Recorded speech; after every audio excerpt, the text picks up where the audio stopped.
Romantic ರಿಲೇಷನ್ಶಿಪ್ಗಳು ಅಂದರೆ ಮನುಷ್ಯನ ಪ್ರಣಯ ಸಂಬಂಧಗಳು ದೈಹಿಕ ಮತ್ತು ಆರ್ಥಿಕ ಒತ್ತಡಗಳಿಗೆ ಸುಮಾರು ಶತಮಾನಗಳ ಕಾಲ ಬದ್ಧವಾಗಿ ನಡೆದುಕೊಂಡಿವೆ ಅಲ್ವಾ? ಅಂದರೆ ದೈಹಿಕ ತೃಷೆಗಳು, ಆರ್ಥಿಕ ಅವಸರಗಳು, ಅವಶ್ಯಕತೆಗಳು ಈ ನಮ್ಮ ಪ್ರಣಯದ ಸಮೀಕರಣವನ್ನು, ಈಕ್ವೇಷನ್ ಆಫ್ ರೊಮ್ಯಾಂಟಿಕ್ ಡಿಪೆಂಡೆನ್ಸಿಯನ್ನು ನಿರ್ಧರಿಸಿವೆ, ಸೂಚಿಸಿಕೊಟ್ಟಿವೆ. ಆದರೆ ಸ್ನೇಹಿತರೆ, ಇಂದು ಬದಲಾದ ಕಾಲಘಟ್ಟದಲ್ಲಿ ಆ ಈಕ್ವೇಷನ್ ಸಮೀಕರಣ ಅದು ಸಹ ನಿಧಾನವಾಗಿ ಬದಲಾಗ್ತಾ ಸಾಗಿದೆ. ಮೊದಲು ನಿಧಾನವಾಗೇ ಬದಲಾದರೂ ಈಗೀಗಂತೂ ತುಂಬ ತ್ವರಿತಗತಿಯಲ್ಲಿ ಬದಲಾಗ್ತಾ ಇದೆ. ಯಾವಾಗ ನಾವು ಆ ಬದಲಾದ ಕಾಲಘಟ್ಟಕ್ಕೆ ಹೊಂದಿಕೊಳ್ಳದೆ ಹಿಂದಿನ ಯಾರೋ ಯಾವತ್ತೋ ಮಾಡಿದ ತತ್ವಗಳಿಗೆ ಬದ್ಧವಾಗಿ ನಡೆದುಕೊಳ್ಳಕ್ಕೆ, ಅವುಗಳನ್ನು ಅಂಗೀಕರಿಸಿ ಹಳೆಯ ವಿಷಯಗಳಿಗೆ, ಹಳೆಯ ನಂಬಿಕೆಗಳನ್ನೇ ತಲೆ ಮೇಲೆ ಕೂರಿಸ್ಕೊಂಡು ಮೆರೀತೇವೋ ಆಗ ಸಮಸ್ಯೆಗಳು ಉಂಟಾಗುತ್ತವೆ. ಅಂದರೆ ಈ ಲಿಂಗಕ್ಕೆ ಸೇರಿದವರು ಇದೇ ರೀತಿ ಬದುಕಬೇಕು, ಒಂದು ಲಿಂಗಕ್ಕೆ ಸೇರಿದವರು ಹೊರಗಡೆ ಕೆಲಸ ಮಾಡಬಾರ್ದು, ಇನ್ನೊಂದು ಜೆಂಡರ್ಗೆ ಸೇರಿದವರು ಏನೇ ದಬ್ಬಾಳಿಕೆ ಮಾಡಿದ್ರೂ ನಡೆಯುತ್ತೆ. ಈ ರೀತಿಯ ಜೆಂಡರ್ ಸ್ಟೀರಿಯೋಟೈಪ್ಸಿಂದ ಜೀವನವನ್ನು ಸಾಗಿಸೋಕ್ಕೆ ನಾವು ಇಂದಿನ ಕಾಲಘಟ್ಟದಲ್ಲಿ ಪ್ರಯತ್ನಿಸ್ತಾ ಹೋದಾಗ ರೊಮ್ಯಾಂಟಿಕ್ ಸಂಬಂಧಗಳು, ರಿಲೇಷನ್ಶಿಪ್ಗಳು ಅಧೋಗತಿಗೆ ಹೋಗೋದನ್ನು ನಾವು ಕಾಣಬೇಕಾಗತ್ತೆ. ಅದು ಇವತ್ತು ನಾವು ಎಲ್ಲ ಕಡೆಯಲ್ಲೂ ಗಮನಿಸ್ತಾ ಇದ್ದೀವಿ. ಈ ರೀತಿಯ ಕ್ಲಿಷ್ಟಕರವಾದ, ಸಂಕೀರ್ಣವಾದ ಸಂದರ್ಭ ಒದಗಿ ಬರ್ತಿರೋ ಈ ಕಾಲಘಟ್ಟದಲ್ಲಿ ಶಿವರಾಮ್ ಕಾರಂತರ ಮಹಾನ್ ಕಾದಂಬರಿ ಮೈಮನಗಳ ಸುಳಿಯಲ್ಲಿ ನಮಗೆ ಒಂದು ಆಶಾಕಿರಣವಾಗಿ ನಿಂತುಕೊಳ್ಳುತ್ತೆ.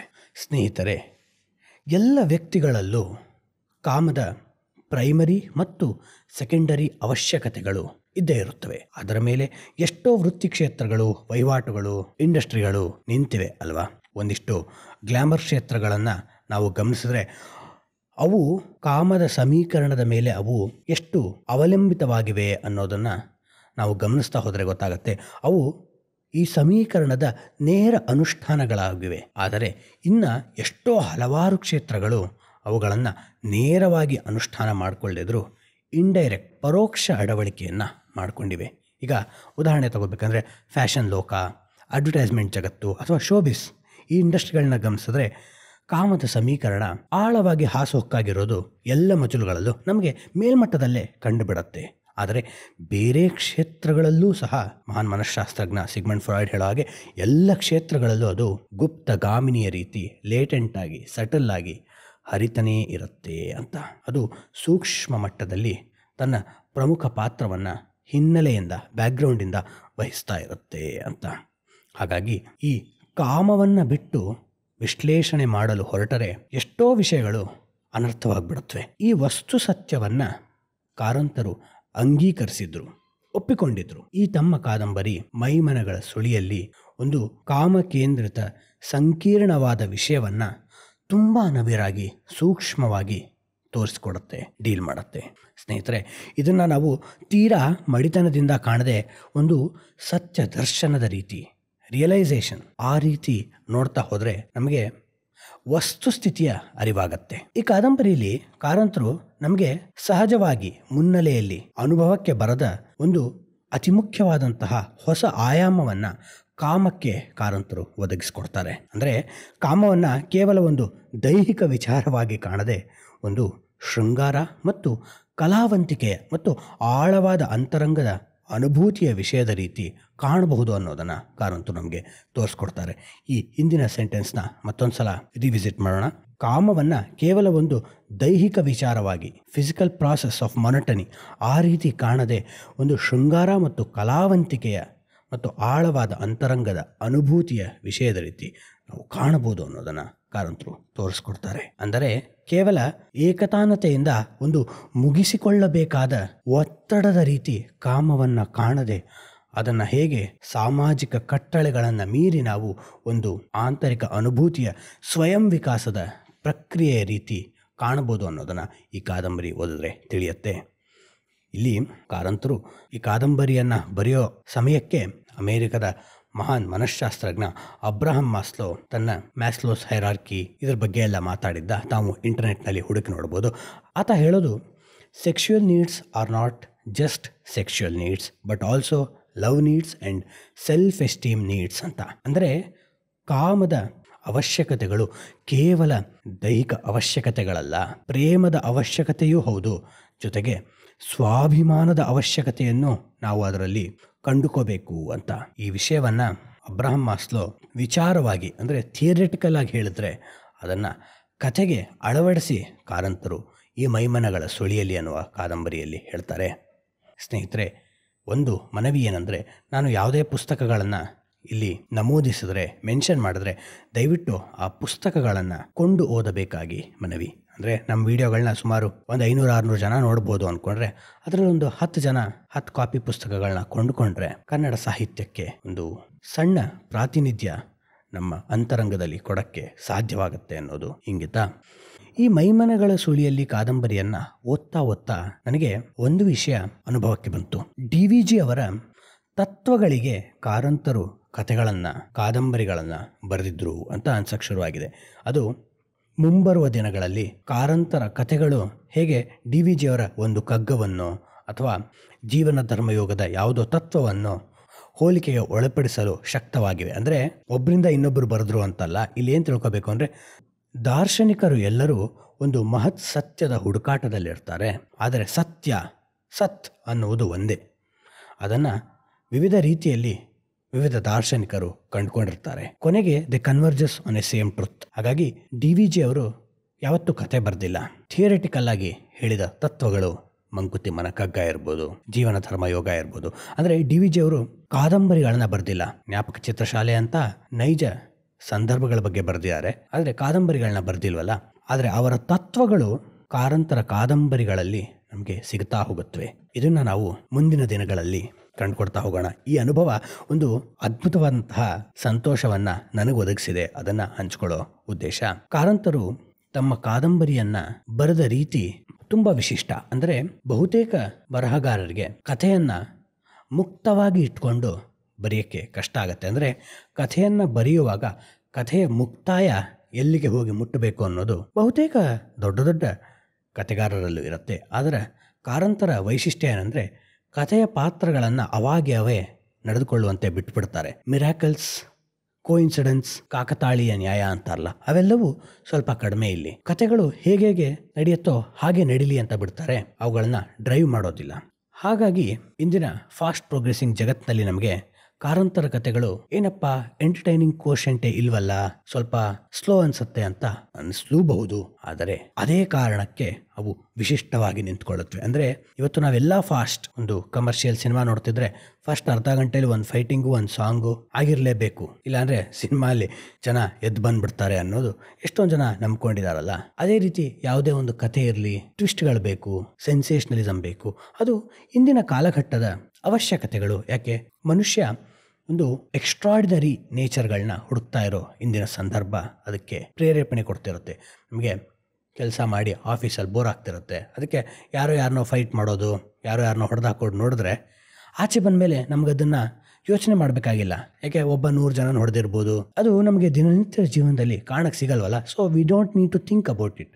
ಆದರೆ ಕಾರಂತರ ಕಾದಂಬರಿಗಳು ನಿಧಾನವಾಗಿ ನಮ್ಮನ್ನು ಒಳಗೆಳ್ಕೊಳ್ಳುತ್ತವೆ. We have to give time for it. ಅವುಗಳ ಪ್ರಭಾವವನ್ನು ನಾವು ನಮ್ಮ ಜೀವನದ ಮೇಲೆ ತಂದ್ಕೋಬೇಕಂದ್ರೆ ಅವುಗಳನ್ನ ಬಿಟ್ಟು ಕೊಡಬೇಕು. ನಮ್ಮ ಅಹಂಕಾರವನ್ನು ಡ್ರಾಪ್ ಮಾಡಿ ಬಿಟ್ಕೊಡ್ತಾ ಹೋದಾಗ ನಮಗೆ ಕಾರಂತರು ಹೇಳಿಕೊಡ್ತಿರೋ ಸೂಕ್ಷ್ಮವಾದ ಜೀವನ ಮೌಲ್ಯಗಳು ಅಂತರಂಗಕ್ಕೆ ಅರಿವಾಗುತ್ತೆ. ನನ್ನ ವೈಯಕ್ತಿಕ ಜೀವನದಲ್ಲೇ ಕಾರಂತರ ಕಾದಂಬರಿಗಳನ್ನ ಓದ್ತಾ ತುಂಬ ತಾಳ್ಮೆ ಮತ್ತು ತಿತಿಕ್ಷೆ, ಅಂದರೆ ಸಹಿಸಿಕೊಳ್ಳೋ ಪ್ರಕೃತಿ ಹೆಚ್ಚಾಗಿದೆ ಅಂತ ಅನಿಸ್ತಿದೆ. ಅಂದರೆ ನಮಗೆ ಇವತ್ತು ಎಲ್ಲದಕ್ಕೂ ಅಸಹನೆ. ರೋಡ್ ಕ್ರಾಸ್ ಮಾಡುವಾಗ ಯಾರೋ ಒಬ್ಬರು ಸ್ವಲ್ಪ ಸ್ಲೋ ಕ್ರಾಸ್ ಮಾಡಿದ್ರೆ ನಮಗೆ ಕೋಪ, ಹಿಂದ್ಗಡೆ ಅವರು ಹಾರ್ನ್ ಮಾಡಿದ್ರೆ ನಮಗೆ ಕೋಪ. ಯಾಕೆ? ಎಲ್ಲ ಕಡೆ ನಾವು ಪೇಷನ್ಸ್ ಕಳ್ಕೊಂಡು ಸಮೂಹ ಸನ್ನಿಗೆ ಒಳಗಾಗ್ತಾ ಇದ್ದೀವಿ. ಇಂತಹ ಸಂದರ್ಭದಲ್ಲಿ ಕಾರಂತರ ಕಾದಂಬರಿಗಳು ಹಿಂದೆ ಹೇಳಿದ ಹಾಗೆ ಆಶಾ ಕಿರಣವಾಗಿ ನಿಂತ್ಕೊಳ್ಳುತ್ತೆ. ಓದ್ತಾ ಕಾರಂತರು ಒಬ್ಬ ಬರಹಗಾರರು ಅನ್ನೋದಕ್ಕಿಂತ ಒಂದು ದರ್ಶನ ಅನ್ನೋದು ನಮ್ಗೆ ಅರಿವಾಗುತ್ತೆ. ಶಿವರಾಮ್ ಕಾರಂತರು ಒಂದು ಅದ್ಭುತವಾದಂತಹ ಅನುಭವದ ವಲಯಕ್ಕೆ, ರೆಲ್ಮ್ ಆಫ್ ಎಕ್ಸ್ಪೀರಿಯನ್ಸ್ಗೆ ನಮ್ಮನ್ನು ತೆಗೆದುಕೊಂಡು ಹೋಗ್ತಾರೆ. ಅದಕ್ಕೆ ನಾವು ಸಮಯವನ್ನು ಕೊಡಬೇಕು. ಸ್ನೇಹಿತರೆ, ಸುಮಾರು ಒಂದು 5-6 ಕಾದಂಬರಿಗಳನ್ನಾದರೂ ಅವ್ರದ್ದು ಓದಿದ್ರೆ ನಮ್ಮ ಜೀವನ ಖಂಡಿತವಾಗ್ಲೂ ಬದಲಾಗತ್ತೆ, ದೃಷ್ಟಿಕೋನ ಬದಲಾಗತ್ತೆ, ನೆಮ್ಮದಿ ನೆಲೆಸುತ್ತೆ. ಯಾಕೆ ಹೇಳಿದೆ ಅಂದರೆ, ಕಾರಂತರ ಕಾದಂಬರಿಗಳಲ್ಲಿ ಎಕ್ಸ್ಟ್ರಾರ್ಡಿನರಿ ಸಂದರ್ಭಗಳು ಏನೂ ಇರೋದಿಲ್ಲ, ಟ್ವಿಸ್ಟ್ಗಳು ಏನೂ ಇರೋದಿಲ್ಲ. ಆದರೆ ಅಂತಹ ಸಾಮಾನ್ಯ ಸಂದರ್ಭಗಳಲ್ಲೇ ಅವರು ಅಸಾಮಾನ್ಯವಾದಂತಹ ಒಂದು ಅದ್ಭುತ ಸತ್ಯವನ್ನು ಕಂಡುಕೊಂಡಿದ್ದರು, ನಮಗೆ ಹೇಳಿಕೊಟ್ಟಿದ್ದರು. ಅಂದರೆ ಎಲ್ಲರೂ ನೋಡ್ತಾರೆ ಜಗತ್ತನ್ನು, ಕೆಲವು ಜನರು ಮಾತ್ರ ದರ್ಶನವನ್ನು ಪಡೆದುಕೋತಾರೆ. ಬೈಬಲ್ನಲ್ಲಿ ಹೇಳುವ ಹಾಗೆ many are called but few R chosen.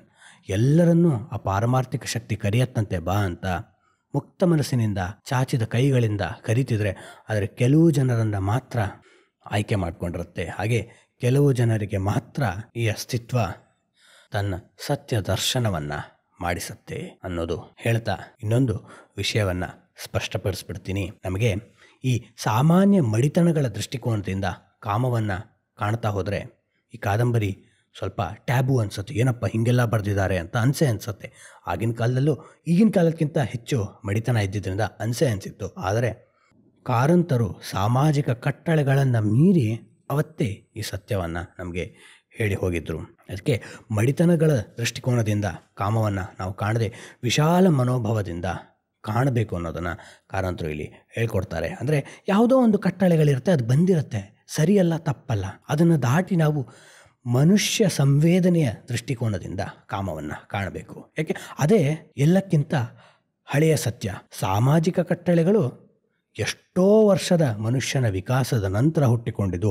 ಅದಕ್ಕಿಂತ ಮೊದಲು ಮನುಷ್ಯ ತನ್ನ ಸಂತತಿ ಬೆಳಿಬೇಕಂದ್ರೆ ನಮ್ಮ ಇಂದಿನ ಕಟ್ಟಳೆಗಳಿಗೆ ಬದ್ಧವಾಗಿ ಏನು ಬೆಳೆಸ್ತಿರಲಿಲ್ಲ ಅಲ್ವಾ? ಅಂದರೆ ಕಾರಂತರ ಎಲ್ಲ ಕಾದಂಬರಿಗಳಲ್ಲೂ ಆ ಒಂದು ಸ್ಥೂಲವಾದ ದೃಷ್ಟಿಕೋನ ನಮಗೆ ಕಾಣಿಸುತ್ತೆ. ಏನಂದರೆ ಒಂದೇ ದಾರಿ ಯಾವತ್ತೂ ಸರಿಯಲ್ಲ, ಅವರವರಿಗೆ ಅವರವರು ಸರಿ, ಇದು ಸತ್ಯ.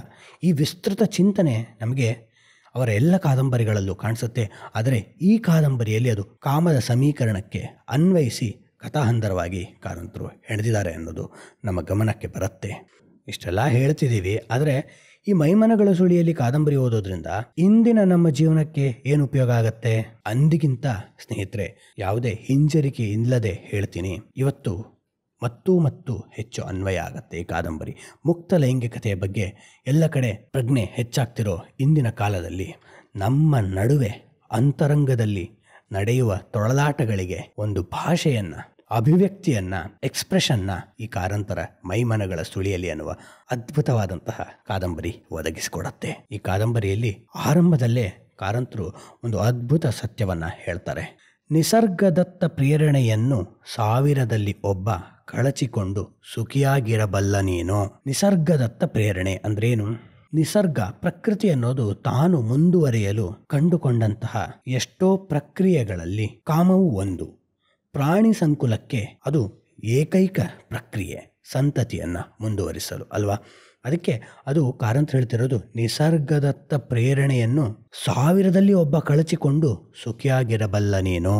ಯಾರೋ ಒಬ್ಬರು ಅದನ್ನು ದಾಟಿ ಸುಖಿಯಾಗಿರ್ಬೋದೇನೋ, ಆದರೆ ಅದನ್ನು ಅಂದರೆ ಫ್ರಾಯ್ಡ್ನ ರಿಟರ್ನ್ ಆಫ್ ದ ರಿಪ್ರೆಸ್ ಬಗ್ಗೆ ಹಿಂದೆ ಎಷ್ಟೋ ವಿಡಿಯೋದಲ್ಲಿ ಮಾತನಾಡಿದ್ದೀವಿ.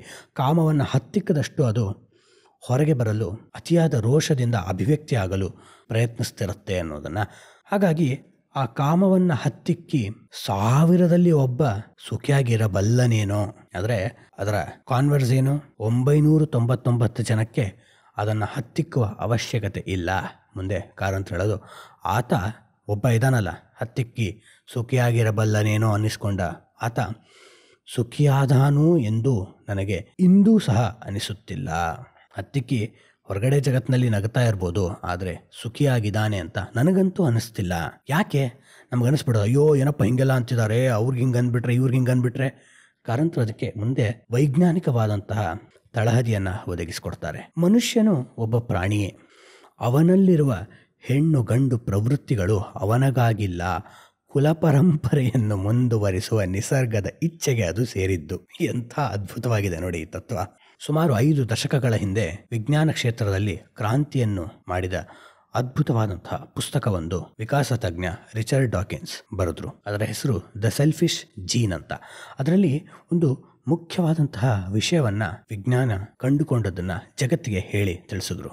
ಏನಂದರೆ, ನಮ್ಮ ಜೀನ್ ಇದೆಯಲ್ಲ, ವಂಶವಾಹಿ ಪ್ರಕ್ರಿಯೆ, ಅದು ಸೆಲ್ಫಿಶ್, ವ್ಯಕ್ತಿ ಆಲ್ಟ್ರೂಯಿಸ್ಟಿಕ್ ಅಂತ. ಸ್ವಲ್ಪ ಅರ್ಥ ಮಾಡ್ಕೊಳ್ಳೋಣ.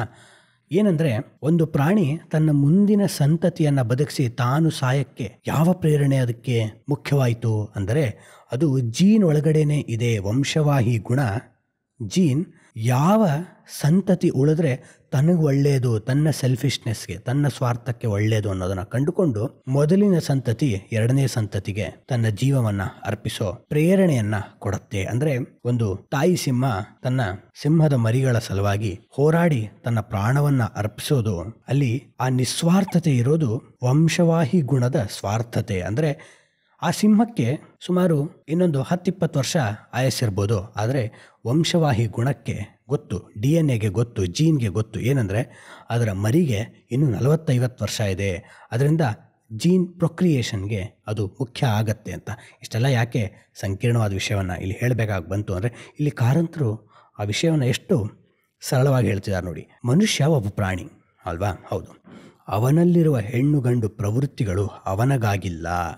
ಅಂದರೆ ವ್ಯಕ್ತಿಗೇನು ಅನಿಸುತ್ತೆ ಅನ್ನೋದ್ರ ಮೇಲೆ ಅವು ನಿಂತಿಲ್ಲ. ಕುಲ ಪರಂಪರೆಯನ್ನು ಮುಂದುವರಿಸುವ ನಿಸರ್ಗದ ಇಚ್ಛೆಗೆ ಅದು ಸೇರಿದ್ದು. ನಿಸರ್ಗ ಅಂದರೆ ನಮ್ಮ ಜೀನ್ಗಳು ತಾವು ಉಳಿಬೇಕು ಅಂತ ಕಾಮದ ಪ್ರೇರಣೆಯನ್ನು ನಮ್ಮಲ್ಲಿ ಅಡಗಿಸಿ ಇಟ್ಟಿವೆ. ಅದರ ಒತ್ತಡವನ್ನು ಅಳೆಯುವುದು ಕಠಿಣ. ಅದನ್ನು ಹೀಯಾಳಿಸುವವರಿಗಂತೂ ನಿಲುಕದ ಶಕ್ತಿ ಅದು. ದೇಹ ಎನ್ನುವುದೊಂದು ಕೊಳೆ, ಗಲೀಜು ಹಿಂಗೆಲ್ಲ ಅಂದ್ಕೊಂಡು ಕೂತ್ಕೊಂಡ್ರೆ ಕಾಮದ ಸತ್ಯ ಮತ್ತು ಅದರ ಶಕ್ತಿ ಆ ವ್ಯಕ್ತಿ ಕಂಡುಕೊಂಡಿಲ್ಲ ಅಂತಾನೆ. ಈ ವಿಡಿಯೋಗಳ ಮೂಲಕ ನಾವು ಪೂರ್ತಿ ಕಥೆಯನ್ನು ಹೇಳಕ್ಕೆ ಹೋಗೋದಿಲ್ಲ. ಮುಖ್ಯವಾಗಿ ಈ ಕಥೆಯಲ್ಲಿ ನಮಗೆ ಏನೇನು ಸಿಗತ್ತೆ ಅನ್ನೋದನ್ನು ಹೇಳ್ತೀವಿ. ತಾವೇ ಆ ಕಥೆಯನ್ನು ಓದಿ ತಿಳ್ಕೊಬೋದು. ಅದಕ್ಕೆ 2 ಕಾರಣ ಇದೆ. ಏನಂದರೆ, ತಾವೇ ಆ ಕಥೆಯನ್ನು ಓದಿ ತಿಳ್ಕೊಂಡಾಗ ಅವ್ರಿಗೆ ಇನ್ಯಾವುದೋ ಸತ್ಯವು, ನನಗೆ ಅರಿವಾಗದ ಯಾವುದೋ ಸತ್ಯವು ಅರಿವಾಗುವ ಸಾಧ್ಯತೆ ಇದೆ. ಅದರ ಜೊತೆಗೆ ಇನ್ನೊಂದು ಮುಖ್ಯ ಕಾರಣ, ಹಿಂದೆ ಹೇಳಿದ ಹಾಗೆ ಈ ನಮ್ಮ ಸ್ಪಿರಿಚುವಲ್ ಕನ್ನಡ ವಾಹಿನಿ ಅಂದುಕೊಂಡಿದ್ದಕ್ಕಿಂತ ಹೆಚ್ಚಿನ ಕೇಳುಗರನ್ನು ಗಳಿಸ್ಕೊಂಡಿರೋದ್ರಿಂದ ಇದನ್ನು ಒಂದಿಷ್ಟು ಕನ್ನಡ ಪುಸ್ತಕಗಳು ಹೆಚ್ಚಾಗಿ ಮಾರಾಟ ಆಗಲು ಉಪಯೋಗಿಸ್ಬೋದಾ ಅನ್ನೋದು ಒಂದು ಇಂಗಿತ. ಅದಕ್ಕೆ ಕತೆ ಹೇಳೋದಿಲ್ಲ. ಸ್ನೇಹಿತರೆ, ಮತ್ತೆ ವಿಷಯಕ್ಕೆ ಬರೋಣ. ಈ ಮೈಮನಗಳ ಸುಳಿಯಲ್ಲಿ ಕಾದಂಬರಿಯಲ್ಲಿ ನಮಗೆ ಮತ್ತೊಂದು ಕಡೆ ಕಾರಂತರ ಓಪನ್ ಮೈಂಡೆಡ್ನೆಸ್ ಗಮನಕ್ಕೆ ಬರುತ್ತೆ. ಏನಂದರೆ, ಇದು ಒಂದು ಹೆಣ್ಣಿನ ಕತೆ, ಹೆಣ್ಣಿನ ಸ್ವಗತದ ಕತೆ. ಆ ಹೆಣ್ಣು ಮನೆ ನಡೆಸ್ತಿರ್ತಾಳೆ. ಮನೆ ಇನ್ ಕೋರ್ಸ್ ಅರ್ಥ ಮಾಡ್ಕೋಬಹುದು ಸ್ನೇಹಿತರು. ಮನೆ ನಡೆಸ್ತಿರ್ತಾಳೆ. ಆಕೆ ಅದನ್ನು ಅದ್ಭುತವಾದಂತಹ ವೃತ್ತಿಯ ರೀತಿ ಪೂಜ್ಯವಾಗಿ ಕಂಡು ನೆರವೇರಿಸ್ತಿರ್ತಾಳೆ. She is a very dignified lady in that profession.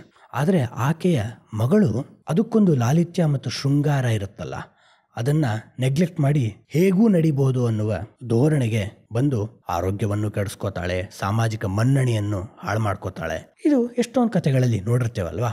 ಆದರೆ ಮತ್ತೊಂದು ಮುಂದಿನ ತಲೆಮಾರು, ಅವಳ ಮಗಳು ಏನಾಗ್ಬೋದು, ನಾವೆಲ್ಲ ಏನು ಗೆಸ್ ಮಾಡಿರ್ತೀವಿ, ಇದಿದ್ದು ಹಾಳಾಗ್ಬಿಡ್ಬೋದು ಆ ವೃತ್ತಿಯಲ್ಲಿ ಅಂತ. ಇಲ್ಲ, ಅವಳು ಯಾವುದೋ ಒಂದು ಒಳ್ಳೆಯ ಸ್ನೇಹಿತೆಯನ್ನು ಮಾಡಿಕೊಂಡು, ಯಾವುದೋ ಒಂದು ಸ್ಕಾಲರ್ ಕುಟುಂಬ, ಚೆನ್ನಾಗಿ ತತ್ವಶಾಸ್ತ್ರಗಳನ್ನು ಅಧ್ಯಯನ ಮಾಡಿದ ಕುಟುಂಬದ ಹುಡುಗಿಯನ್ನು ಬಿಫ್ರೆಂಡ್ ಮಾಡಿಕೊಂಡು, ಅಂದರೆ ಸ್ನೇಹಿತೆಯನ್ನಾಗಿ ಮಾಡಿಕೊಂಡು ಜೀವನದ ಸತ್ಯದ ಬಗ್ಗೆ ಹೆಚ್ಚು ಆಸಕ್ತಿ ಇಟ್ಕೊಂಡಿರ್ತಾಳೆ. ಅವಳಿಗೆ ತನ್ನ ತಾಯಿ ಈ ವೃತ್ತಿಯಲ್ಲಿ ನಡ್ಕೋತಿರೋ ರೀತಿ ಇಷ್ಟ ಆಗ್ತಿರಲ್ಲ. ಆದರೆ ಇವ್ರ ತಾಯಿಗೆ ತನ್ನ ಮಗಳನ್ನು ಅದೇ ವೃತ್ತಿ ಗಳಿಸಿದ್ರೆ ಒಳ್ಳೆ ಹಣವನ್ನು ಗಳಿಸ್ಬೋದು ಅನ್ನೋದಿರುತ್ತೆ. ಆದರೆ ಅವಳು ಅದನ್ನು ಜಗಳಕ್ಕೆ ನಿಂತ್ಕೊಂಡು ಹೋರಾಡೋದು ಅದೆಲ್ಲ ಏನು ಮಾಡಲ್ಲ. ಆಕೆ ಇನ್ನರ್ ರೆವಲ್ಯೂಷನರಿ. ಒಳಗಡೆ ನನಗೆ ಅದ್ರ ಬಗ್ಗೆ ಆಸಕ್ತಿ ಇಲ್ಲ, ಆದರೆ ನೀವು ಅದನ್ನು ಮಾಡ್ತೀರಾ ಅಂದರೆ ನನಗೆ ಅದೇನು ಸಮಸ್ಯೆ ಇಲ್ಲ ಅಂತ. ಹೀಗೆ ನಡೀತಿರೋವಾಗ ಇವಳು ಆ ಸ್ನೇಹಿತೆ ಮನೆಗೆ ಹೋದಾಗ ಒಂದು ಸಲ ಆ ಸ್ನೇಹಿತೆಯ ಅಜ್ಜಿ, ಅದು ಅಷ್ಟೇ ಚೆನ್ನಾಗಿ ಓದ್ಕೊಂಡವರ ಹೆಂಡತಿಯಾಗಿರುತ್ತೆ, ಅದು ನಿಮ್ಮಜ್ಜಿ ಎಂಥ ದೊಡ್ಡ ಹೆಂಗಸು ಗೊತ್ತಾ ಅಂತ ಹೇಳಕ್ಕೆ ಶುರು ಮಾಡ್ತಾರೆ. ಅಂದರೆ ಇಲ್ಲಿ ನಾವೇನು ಗಮನಿಸ್ಬೋದು ಅಂದರೆ, ಮತ್ತೆ ಕಾರಂತರ ಓಪನ್ ಮೈಂಡೆಡ್ನೆಸ್. ಒಂದು, ಆ ಅಜ್ಜಿ ಮಡಿತನದ ಕುಟುಂಬಕ್ಕೆ ಸೇರಿದ ಅಜ್ಜಿ ಆಗಿದ್ದರೂ ಸಹ ಓಪನ್ ಮೈಂಡೆಡ್ನೆಸ್ ಅಂತರಂಗದಲ್ಲಿ ಇಟ್ಕೊಂಡಿದೆ. ವಿಸ್ತೃತವಾದಂತಹ ಹೃದಯ ವೈಶಾಲ್ಯತೆಯನ್ನು ಬೆಳೆಸ್ಕೊಂಡಿದೆ. ನಿಮ್ಮಜ್ಜಿ ಎಂಥ ದೊಡ್ಡವರಾಗಿದ್ದರು, ಆದರೆ ನಿಮ್ಮ ತಾಯಿ ಆ ಮಟ್ಟಕ್ಕೆ ವೃತ್ತಿಯನ್ನು ಮಾಡೋಕ್ಕಾಗಲಿಲ್ಲ ಅಂತಾರೆ. ಆಗ ಆ ಮೊಮ್ಮಗಳು ತಮ್ಮ ಅಜ್ಜಿ ಬಗ್ಗೆ ತಿಳ್ಕೋಬೇಕು ಅಂತ ತನ್ನ ಅಜ್ಜಿಯ ಹಳೆ ರೂಮ್ ಇರುತ್ತೆ, ಒಂದು ಲಾಕ್ ಆಗಿರುತ್ತೆ, ಧೂಳು ತಿಂತಿರುತ್ತೆ. ಯಾಕೆ ಅವರಮ್ಮ ಅದನ್ನು ಚೆನ್ನಾಗಿ ಮೇಂಟೈನ್ ಮಾಡಿರಲ್ಲ. ಆ ಹಳೆ ರೂಮ್ಗೆ ಹೋಗಿ ಅಲ್ಲಿ ತನ್ನ ಅಜ್ಜಿ ಬರೆದಿಟ್ಟ ಪತ್ರಗಳನ್ನು ಓದಲು ಆರಂಭಿಸುತ್ತೆ. ಆ ಹುಡುಗಿಗಾಗಲೇ 20-25 ವರ್ಷ ವಯಸ್ಸಾಗಿರುತ್ತೆ. ಒಳ್ಳೆ ಕೆಲಸಕ್ಕೆ ಸೇರಿಕೊಂಡು ಚೆನ್ನಾಗಿ ಓದಿ ಸಾಧನೆ ಮಾಡಬೇಕು ಅಂತ ಆ ಹುಡುಗಿಗೆ ಆಸಕ್ತಿ ಇರುತ್ತೆ. ಹೀಗೆ ಒಂದು ಹಳೆ ರೂಮ್ಗೆ ಹೋಗಿ ಅಜ್ಜಿಯ ಪತ್ರ ವ್ಯವಹಾರಗಳನ್ನು, ಎಷ್ಟೋ ಪ್ರೇಮಿಗಳು ಅಜ್ಜಿಗಿರುತ್ತವೆ, ಅದನ್ನು ಓದಕ್ಕೆ ಶುರು ಮಾಡಿದಾಗ ನಮ್ಮ ಮುಂದೆ ಬಿಚ್ಚಿಕೊಳ್ಳುವ ಅದ್ಭುತ ಕಥಾಹಂದರವೇ ಮೈಮನಗಳ ಸುಳಿಯಲ್ಲಿ. ಇದು ಒಂದು ಆ ರೀತಿಯ ಹೆಣ್ಣಿನ ಅಂತರಂಗವನ್ನು ಎಷ್ಟು ಓಪನ್ ಮೈಂಡೆಡ್ನೆಸ್ಸಿಂದ, ವಿಸ್ತೃತ ಮನಸ್ಸಿನಿಂದ, ಹೃದಯ ವೈಶಾಲ್ಯತೆಯಿಂದ ನಮ್ಮ ಮುಂದೆ ತೆರೆದಿಡುತ್ತೆ ಅಂತ ನೆನೆಸ್ಕೊಂಡಾಗ ಮೈ ರೋಮಾಂಚನ ಆಗತ್ತೆ. ಇಲ್ಲಿ ಇನ್ನೊಂದು ಸತ್ಯವನ್ನು ಕಾರಂತರು ಹೇಳಿದ್ದಾರೆ. ಏನಂದ್ರೆ, ತಾಯಿಯಂತೆ ಮಗಳು, ನೂಲಿನಂತೆ ಸೀರೆ, ಹೀಗೆಲ್ಲ ನಾವೆಲ್ಲೆಲ್ಲೋ ಕೇಳಿರ್ತೇವೆ. ಅಂದ್ರೆ ಅವೆಲ್ಲ ಗಾದೆಗಳಷ್ಟೇ. ಕಾರಂತರು ಅದಲ್ಲ, ನಿನ್ನ ಹುಟ್ಟು ಏನೇ ಆಗಿರ್ಬೋದು, ಯಾಕಂದ್ರೆ ನಿನ್ನ ಹುಟ್ಟನ್ನ ನೀನು ನಿರ್ಧರಿಸಕ್ಕಾಗಲ್ಲ. ಈಗ ಆ 3ನೇ ತಲೆಮಾರಿನ ಹುಡುಗಿ ಚೆನ್ನಾಗಿ ಓದ್ಬೇಕಂತಿರೋ ಹುಡುಗಿಗೆ ಆಕೆಯ ಹುಟ್ಟೆಲ್ಲ ಆಗಬೇಕು ಅನ್ನೋದು ತಾನು ನಿರ್ಧರಿಸಕ್ಕಾಗ್ತಿರ್ಲಿಲ್ಲ. ತಾಯಿಯಂತೂ ಅವಳನ್ನು ಅದೇ ವೃತ್ತಿಗೆ ಸೇರಿಸ್ಬೇಕು ಅಂತ ಕಾತರಿಸ್ತಿರೋ ಮಧ್ಯದಲ್ಲೂ ಆಕೆ ತನ್ನ ಅಂತರಂಗದ ಸತ್ಯವನ್ನು ಕಂಡುಕೋತಾಳೆ. ಅಂದರೆ ಎಷ್ಟೋ ಸಾಧಕರ ಆತ್ಮಕಥೆಗಳನ್ನು ಓದಿ ನೋಡ್ರೆ ನಮಗೆ ಗೊತ್ತಾಗೋದು, ತಂದೆ ತಾಯಿಗಳು ಸಾಮಾನ್ಯರಾಗಿರ್ತಾರೆ ಅಥವಾ ಇನ್ನೂ ಕಷ್ಟದಲ್ಲಿರ್ತಾರೆ, ಸಾಮಾನ್ಯಕ್ಕಿಂತ ಕಷ್ಟದಲ್ಲೇ ಇರ್ತಾರೆ. ಅಂಥದ್ರ ಮಧ್ಯಾಹ್ನ ಸಾಧನೆ ಮಾಡ್ಬೋದು. ಅಂದರೆ ನೀನೇನಾಗಬೇಕು ಅನ್ನೋದಕ್ಕೆ ನಿನ್ನ ಹುಟ್ಟು ಪೂರ್ತಿ ಕಾರಣ ಆಗಬೇಕಾಗಿಲ್ಲ. ನಿನ್ನ ಜಗತ್ತನ್ನು, ನಿನ್ನ ಯಶಸ್ಸನ್ನು ನೀನೇ ಕಂಡ್ಕೋಬಹುದು ಅನ್ನೋದು ಕಾರಂತರ ಪ್ರಾಮಿಸ್ ಆಫ್ ದಿಸ್ ನಾವೆಲ್ ಅಂತ ಹೇಳ್ಬೋದು, ಟ್ರುತ್ ಆಫ್ ದಿಸ್ ನಾವೆಲ್ ಅಂತಾನು ಹೇಳಬಹುದು. ಇದನ್ನ ನಾವು SL ಭೈರಪ್ಪನವರ ಆತ್ಮಕಥೆ ಬಿತ್ತಿ ಓದಿದ್ರೆ ಗೊತ್ತಾಗತ್ತೆ ಅವರ ತಂದೆ ಏನಾಗಿದ್ರು ಅಂತ. ಆದರೆ ಅವರು ಅದೆಲ್ಲವನ್ನೂ ದಾಟಿ ಮಹಾನ್ ಕಾದಂಬರಿಕಾರರಾದ್ರಲ್ವಾ. ಹಾಗಾಗಿ ಆ ಸತ್ಯವನ್ನ ನಾವು ನಮ್ಮ ಜೀವನದಲ್ಲಿ ತಿಳ್ಕೊಬಹುದು. ನಾವು ಬಡತನದಲ್ಲಿ ಹುಟ್ಟಿರ್ಬೋದು, ಯಾವುದೋ ಚರ್ಮದ ಬಣ್ಣ ಅದೊಂದು ಇದೆಯಲ್ಲ ಹುಚ್ಚು, ನಮ್ಮ ದೇಶದಲ್ಲಂತೂ ಅದು ಯಾಕಿದೆ ಅಂತ ಗೊತ್ತಿಲ್ಲ. ಆ ಬಣ್ಣ ಚೆನ್ನಾಗಿರಲ್ಲ, ಈ ಬಣ್ಣ ಚೆನ್ನಾಗಿರಲ್ಲ. ಚರ್ಮದ ಬಣ್ಣ, ಅದಕ್ಕೆ ನಾವೇನು ಮಾಡೋಕ್ಕೆ ಸಾಧ್ಯ ಇರಲ್ಲ. ಆದರೂ ಅದಕ್ಕೆ ಯಾವ್ಯಾವುದೋ ಇನ್ಸೆಕ್ಯೂರಿಟಿಗಳನ್ನು ಬೆಳೆಸ್ಕೊಂಡ್ಬಿಟ್ಟಿರ್ತೀವಿ. ಅದರ ಅವಶ್ಯಕತೆ ಇಲ್ಲ. ನಮ್ಮ ಹುಟ್ಟು ಏನೇ ಆಗಿರ್ಬೋದು, ಬಡತನದಲ್ಲಾಗಿರ್ಬೋದು, ಯಾವುದೇ ಜಾತಿಲಾಗಿರ್ಬೋದು, ಏನಾದರೂ ಆಗಿರ್ಬೋದು, ನಾವು ಅದಕ್ಕೆ ಹೆಚ್ಚು ತಲೆ ಕೆಡಿಸ್ಕೋಬೇಕಾಗಿಲ್ಲ. ಸಾಮಾಜಿಕ ಕಟ್ಟಳೆಗಳನ್ನು, ಅಡೆತಡೆಗಳನ್ನು ಮೀರಿ ನಾವು ಸಾಧನೆ ಮಾಡಬಹುದು ಅನ್ನೋದು ಕಾರಂತರ ಸಂದೇಶ. ಮುಂದೆ ಕಾರಂತರು ನಾವು ಹೇಗೆ ವಿತೌಟ್ ಕನ್ಫ್ರಂಟೇಷನ್ ನಮ್ಮ ವೈಮನಸ್ಯಗಳನ್ನು ಬಗೆಹರಿಸ್ಕೋಬಹುದು ಅನ್ನೋದನ್ನ ಹೇಳ್ತಾರೆ. ಅಂದರೆ ನಾವು ಬಹುತೇಕವಾಗಿ ನಮಗೇನೋ ಒಂದು ಅಂಗೀಕೃತವಲ್ಲದ ವಿಷಯ, ನನಗೆ ಒಪ್ಪಿಗೆ ಇಲ್ಲದ ವಿಷಯ ಯಾರು ಹೇಳಿದ್ರೆ ಸಿಕ್ಕಂಗೆ ಹೊಡೆದಾಡಬೇಕು, ಜಗಳ ಆಡಬೇಕು ಅನ್ಕೋತಿರ್ತೀವಿ. ಅದರಲ್ಲೂ ಸಿನಿಮಾ ಹೀರೋಗಳ ರೀತಿ ಸುಮ್ಮನೆ ಹೊಡೆದಾಡೋದು. ಗೇಟ್ ಮುಂದೆ ಗಾಡಿ ನಿಲ್ಸಿದ್ರೆ ನಮಗೆ ಸ್ವಲ್ಪ ತೊಂದರೆ ಆಗುತ್ತೆ, ಗಾಡಿ ತಕ್ಕೊಳ್ಳೋಕ್ಕೆ ಸ್ವಲ್ಪ ಆ ಕಡೆ ನಿಲ್ಲಿಸಿ ಅಂದರೆ ಫುಟ್ಪಾತ್ ನಿಮ್ಮಪ್ಪಂದ, ಅಂದರೆ ಆ ನಿಮ್ಮಪ್ಪಂದ ಅನ್ನೋ ಒಂದು ಧೋರಣೆ ಎಲ್ಲದಕ್ಕೂ ಬರುತ್ತೆ. ನಮಗೇನಂದರೆ ಜಗಳ ಆಡೋದ್ರಲ್ಲಿ ಏನೋ ಒಂದು ರೀತಿ ಹೀರೋಯಿಸಮ್, ಸಾಧನೆ ಮಾಡ್ತಿದ್ದೀವಿ, 4 ಜನ ನಮ್ಮ ಕಡೆ ನೋಡ್ಬೇಕು ನಾವು ಜಗಳ ಆಡೋದು, ಅದು ಎಷ್ಟೊಂದು ನಮ್ಮಲ್ಲಿ ಕಂಡು ಬರುತ್ತೆ. ಅದರ ಅವಶ್ಯಕತೆ ಇಲ್ಲ. ನಿನ್ನ ಸ್ಟ್ಯಾಂಡ್, ನಿನ್ನ ಧೋರಣೆಯನ್ನು ನೀನು ಇನ್ನೊಬ್ಬರಿಗೆ ಸ್ಪಷ್ಟಪಡಿಸಲು ಸಾಧ್ಯ. ಗಲಾಟೆ, ಗೊಂದಲಗಳು, ಜಗಳ ಇಲ್ಲದೆಯೇ ನಿನ್ನ ಧೋರಣೆಗಳನ್ನು ಸ್ಪಷ್ಟಪಡಿಸಲು ಸಾಧ್ಯ.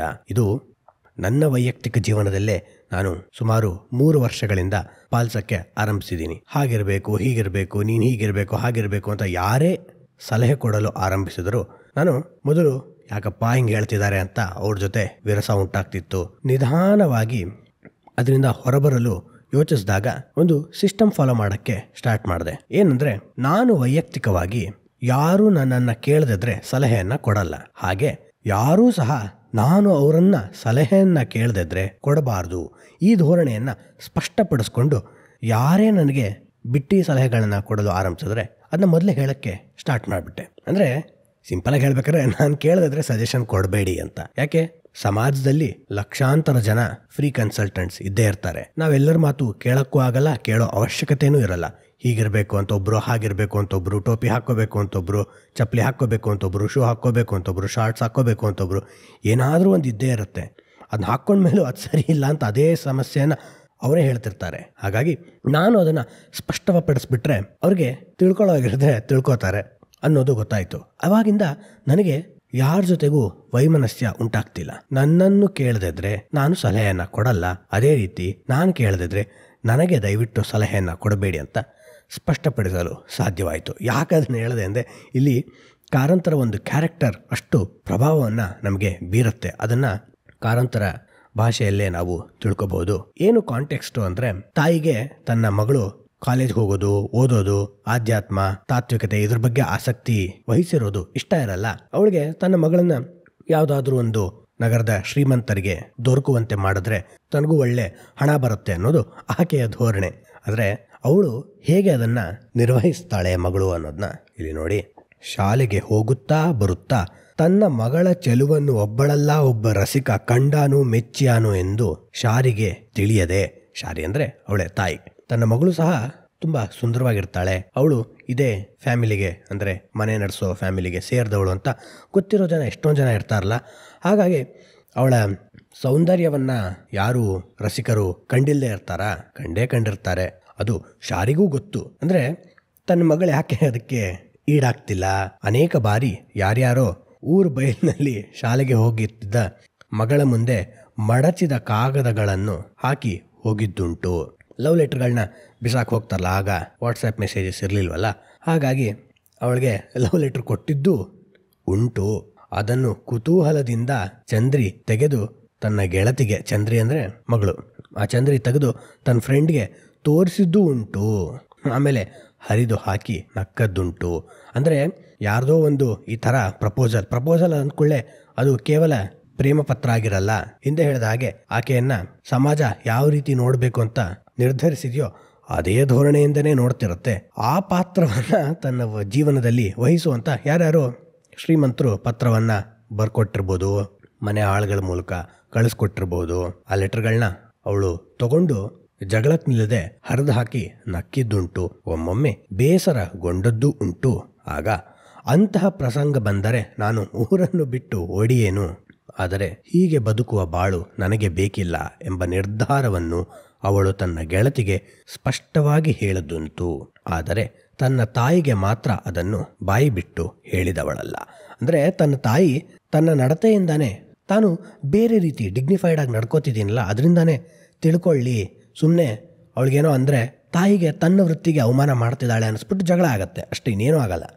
ಹಾಗಾಗಿ try to reduce the friction ಅಂತ ನಾನು ಸ್ನೇಹಿತರಿಗೆಲ್ಲ ಹೇಳ್ತಿರ್ತೇನೆ. ಯಾವಾಗ ಒಂದ್ಸಲ ಏನೋ ಬೇರ್ಪಡಬೇಕಾಗಿ ಬರುತ್ತೆ, ಕಂಪ್ನಿಲಿ ಪಾರ್ಟ್ನರ್ಸ್ ಆಗಿರ್ತೀವಿ, ಸ್ಪ್ಲಿಟ್ ಅಪ್ ಆಗಬೇಕಾಗತ್ತೆ, ಆದಷ್ಟು ಫ್ರಿಕ್ಷನ್ನ ಕಡಿಮೆ ಮಾಡಬೇಕು.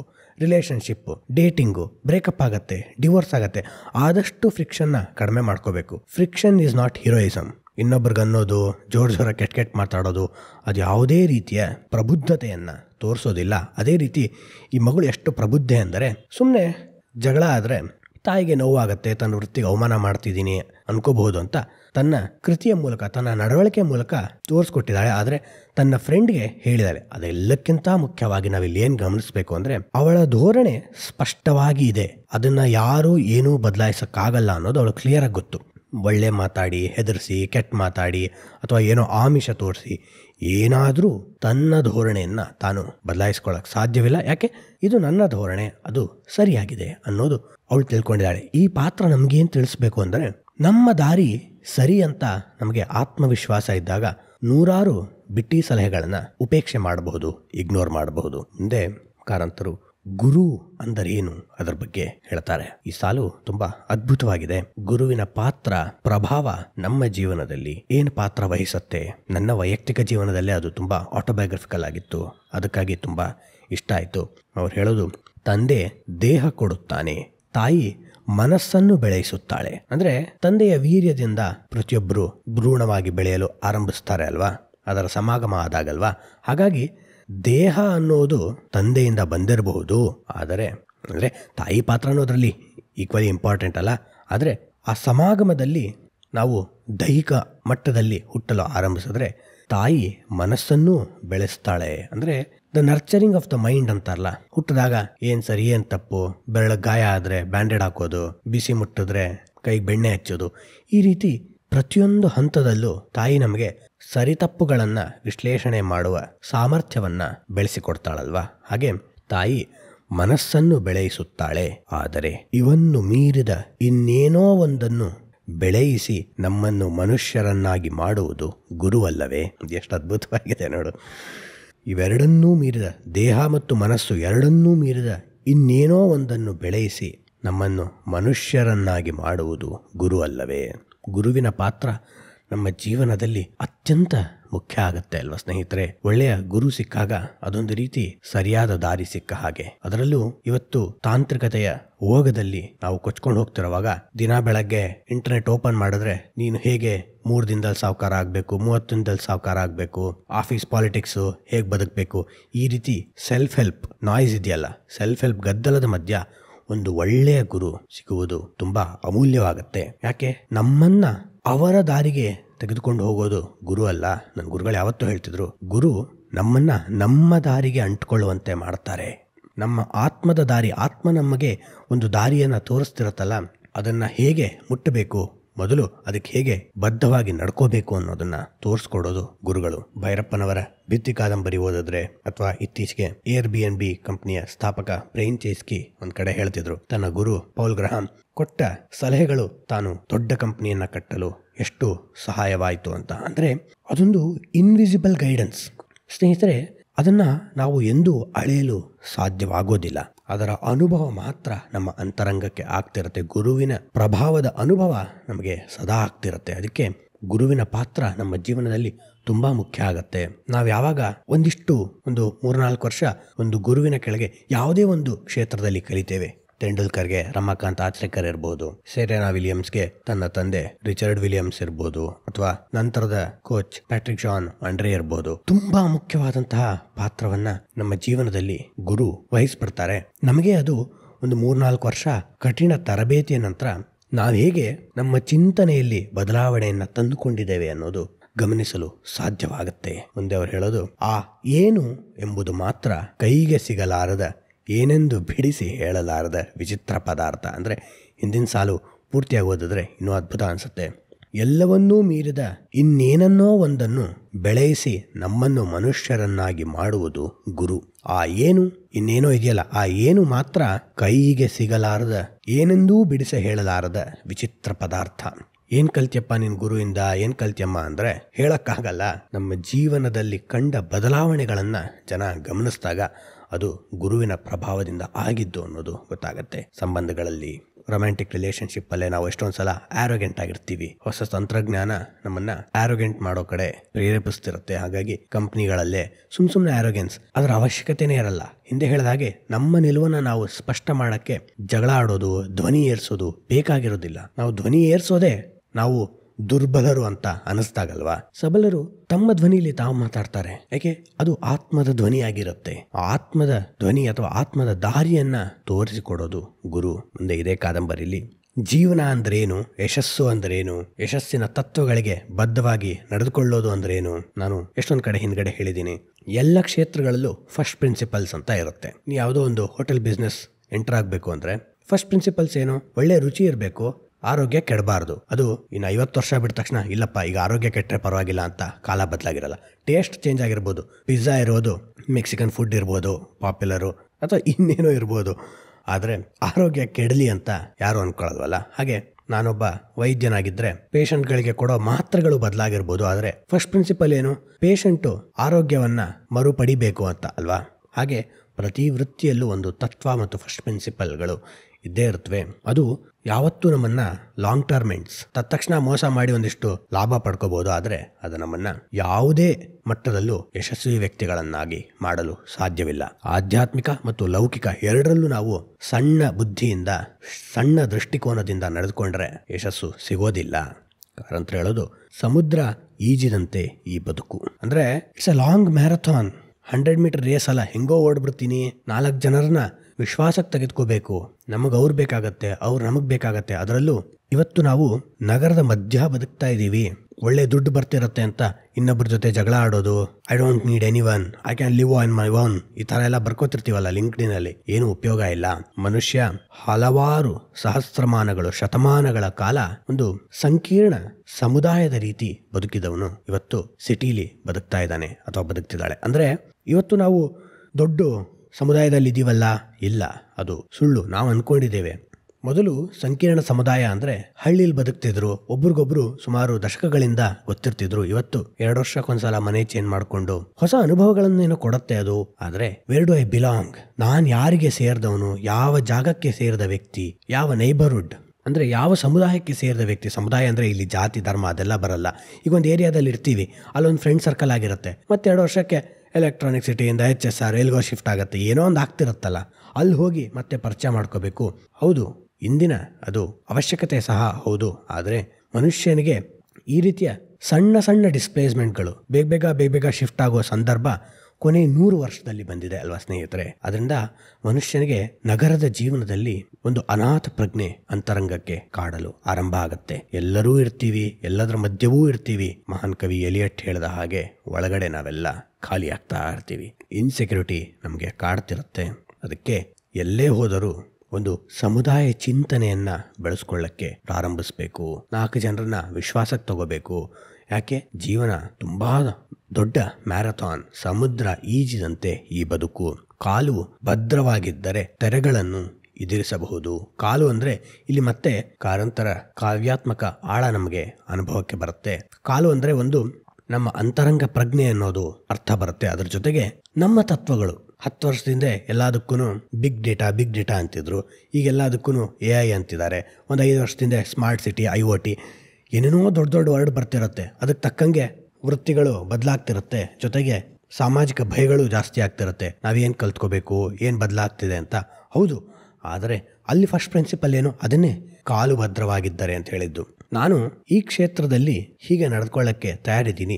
ಅದರಲ್ಲಿ ಕಲಿಯೋದು ಕಷ್ಟ, ಆದರೆ ಕಷ್ಟ ಆದರೂ ನಾನು ಕಲ್ತ್ಕೊಳ್ಳೋಕ್ಕೆ ಇಷ್ಟಪಡ್ತೀನಿ ಅನ್ನೋದು ಸ್ಪಷ್ಟವಾಗಿದ್ದರೆ ಮಧ್ಯ ಬರೋ ರಿಸೆಷನ್ಗಳು, ಇನ್ಫ್ಲೇಷನ್ಗಳು, ಲೇ ಆಫ್ಗಳನ್ನು ಎದುರಿಸಬಹುದು.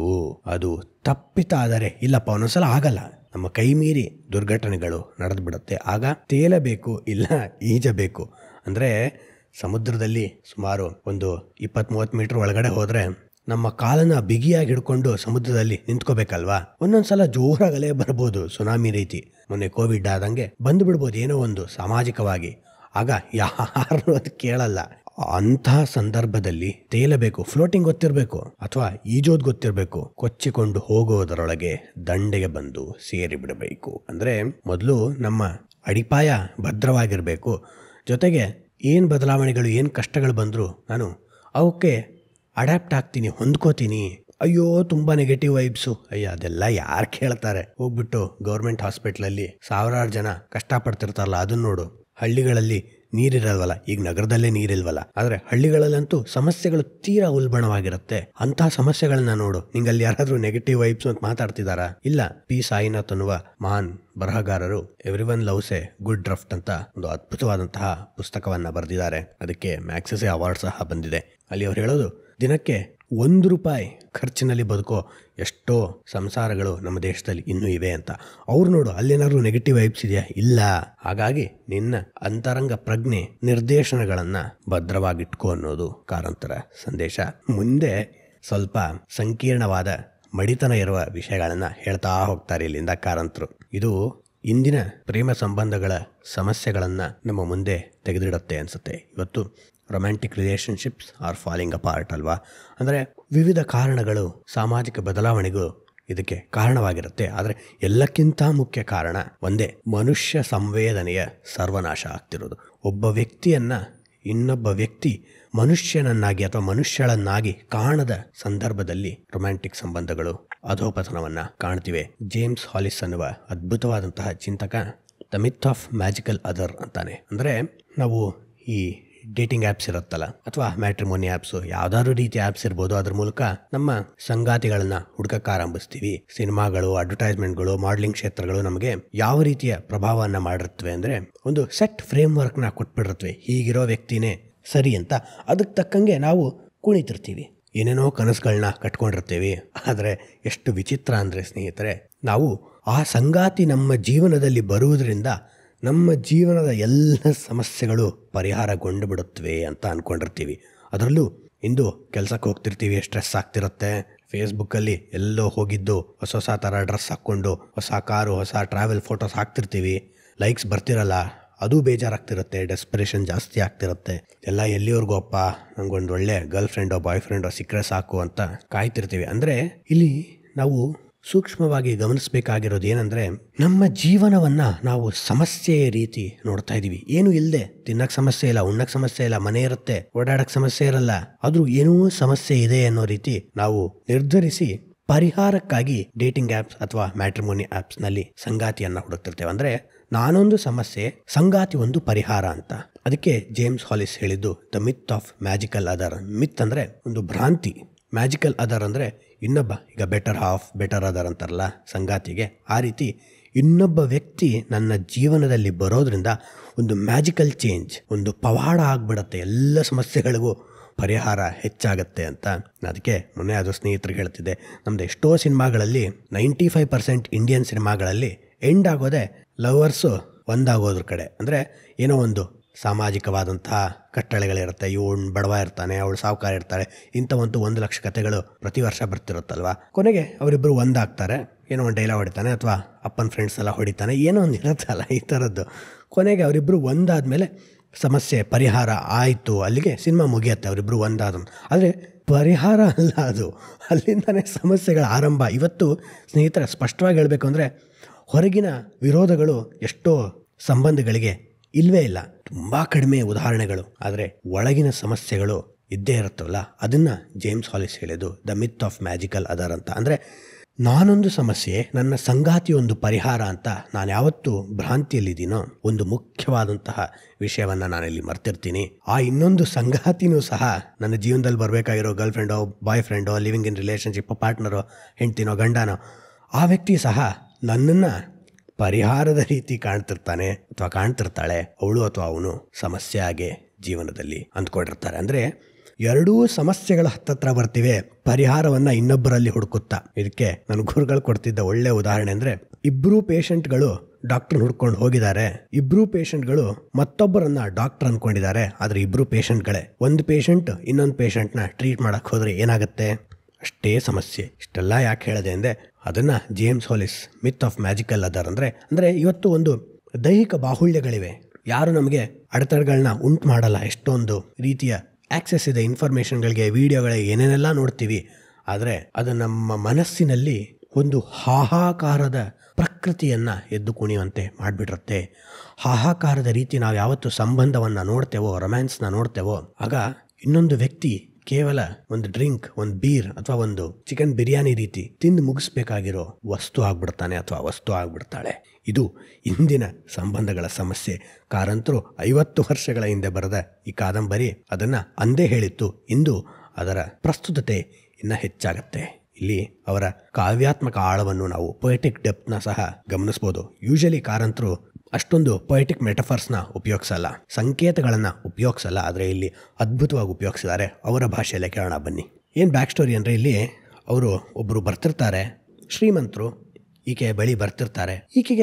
ಈಕೆ ಅಂದರೆ ಪ್ರೊಟಗನಿಸ್ಟ್, ಯಾರು ಆ ವೃತ್ತಿಯನ್ನು ಉತ್ಕೃಷ್ಟ ಮಟ್ಟದಲ್ಲಿ ನೆರವೇರಿಸ್ತಿರ್ತಾಳೋ ಆ ಹೆಣ್ಣು, ಅವಳಿಗೆ ಅವರು ಶ್ರೀಮಂತರು ತಂದೆಲ್ಲ ಕೊಡ್ತಾರೆ, ಏನೆಲ್ಲ ಮೆಟೀರಿಯಲ್ ನೀಡ್ಸ್ನ ಕೊಡ್ತಾರೆ, ಬಳೆ ಕೇಳಿದ್ರೆ ಕೊಡಿಸ್ತಾರೆ, ಸರ ಕೇಳಿದ್ರೆ ಕೊಡಿಸ್ತಾರೆ, ಕೇಳಿದ್ರೂ ಕೊಡಿಸ್ತಾರೆ.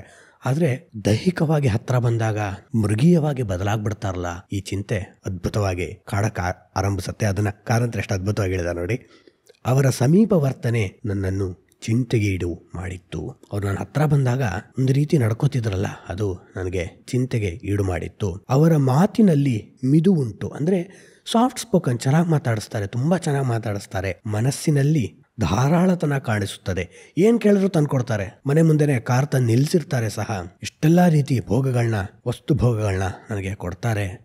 ನನ್ನ ವಿಷಯದಲ್ಲಿ ಅದಕ್ಕೇನೂ ಕೊರತೆ ಇಲ್ಲ, ಅಂದರೆ ಏನೂ ಕೊರತೆ ಅಂತ ನನಗನ್ನಿಸ್ತಿಲ್ಲ. ಆದರೆ ವರ್ತನೆಯಲ್ಲಿ ಮಾತ್ರ ಯಾಕೋ ವಿಚಿತ್ರ. ಮುಂದೆ ಇಲ್ಲಿ ನೋಡಿ ಎಷ್ಟು ಅದ್ಭುತವಾಗಿ ಹೇಳ್ತಾರೆ. ಹೆಣ್ಣು ಗಂಡು ನವಿಲುಗಳು ಕೂಡಿ ನಲಿಯುವಾಗ ಗಂಡು ಕುಣಿಯುವುದನ್ನು ಬಿಟ್ಟು ಕುಕ್ಕುವುದಕ್ಕೆ ಹೋದಂತೆ ಅದು. ಇದರ ಸಾಂಕೇತಿಕ ಆಳವನ್ನು ನಾವು ಗಮನಿಸ್ಬಿಟ್ರೆ ಇವತ್ತಿನ ಸಂಬಂಧಿ ಸಮಸ್ಯೆಗಳನ್ನೆಲ್ಲ ನಾವು ಬಗೆಹರಿಸ್ಕೊಂಡ್ಬಿಡ್ಬೋದು.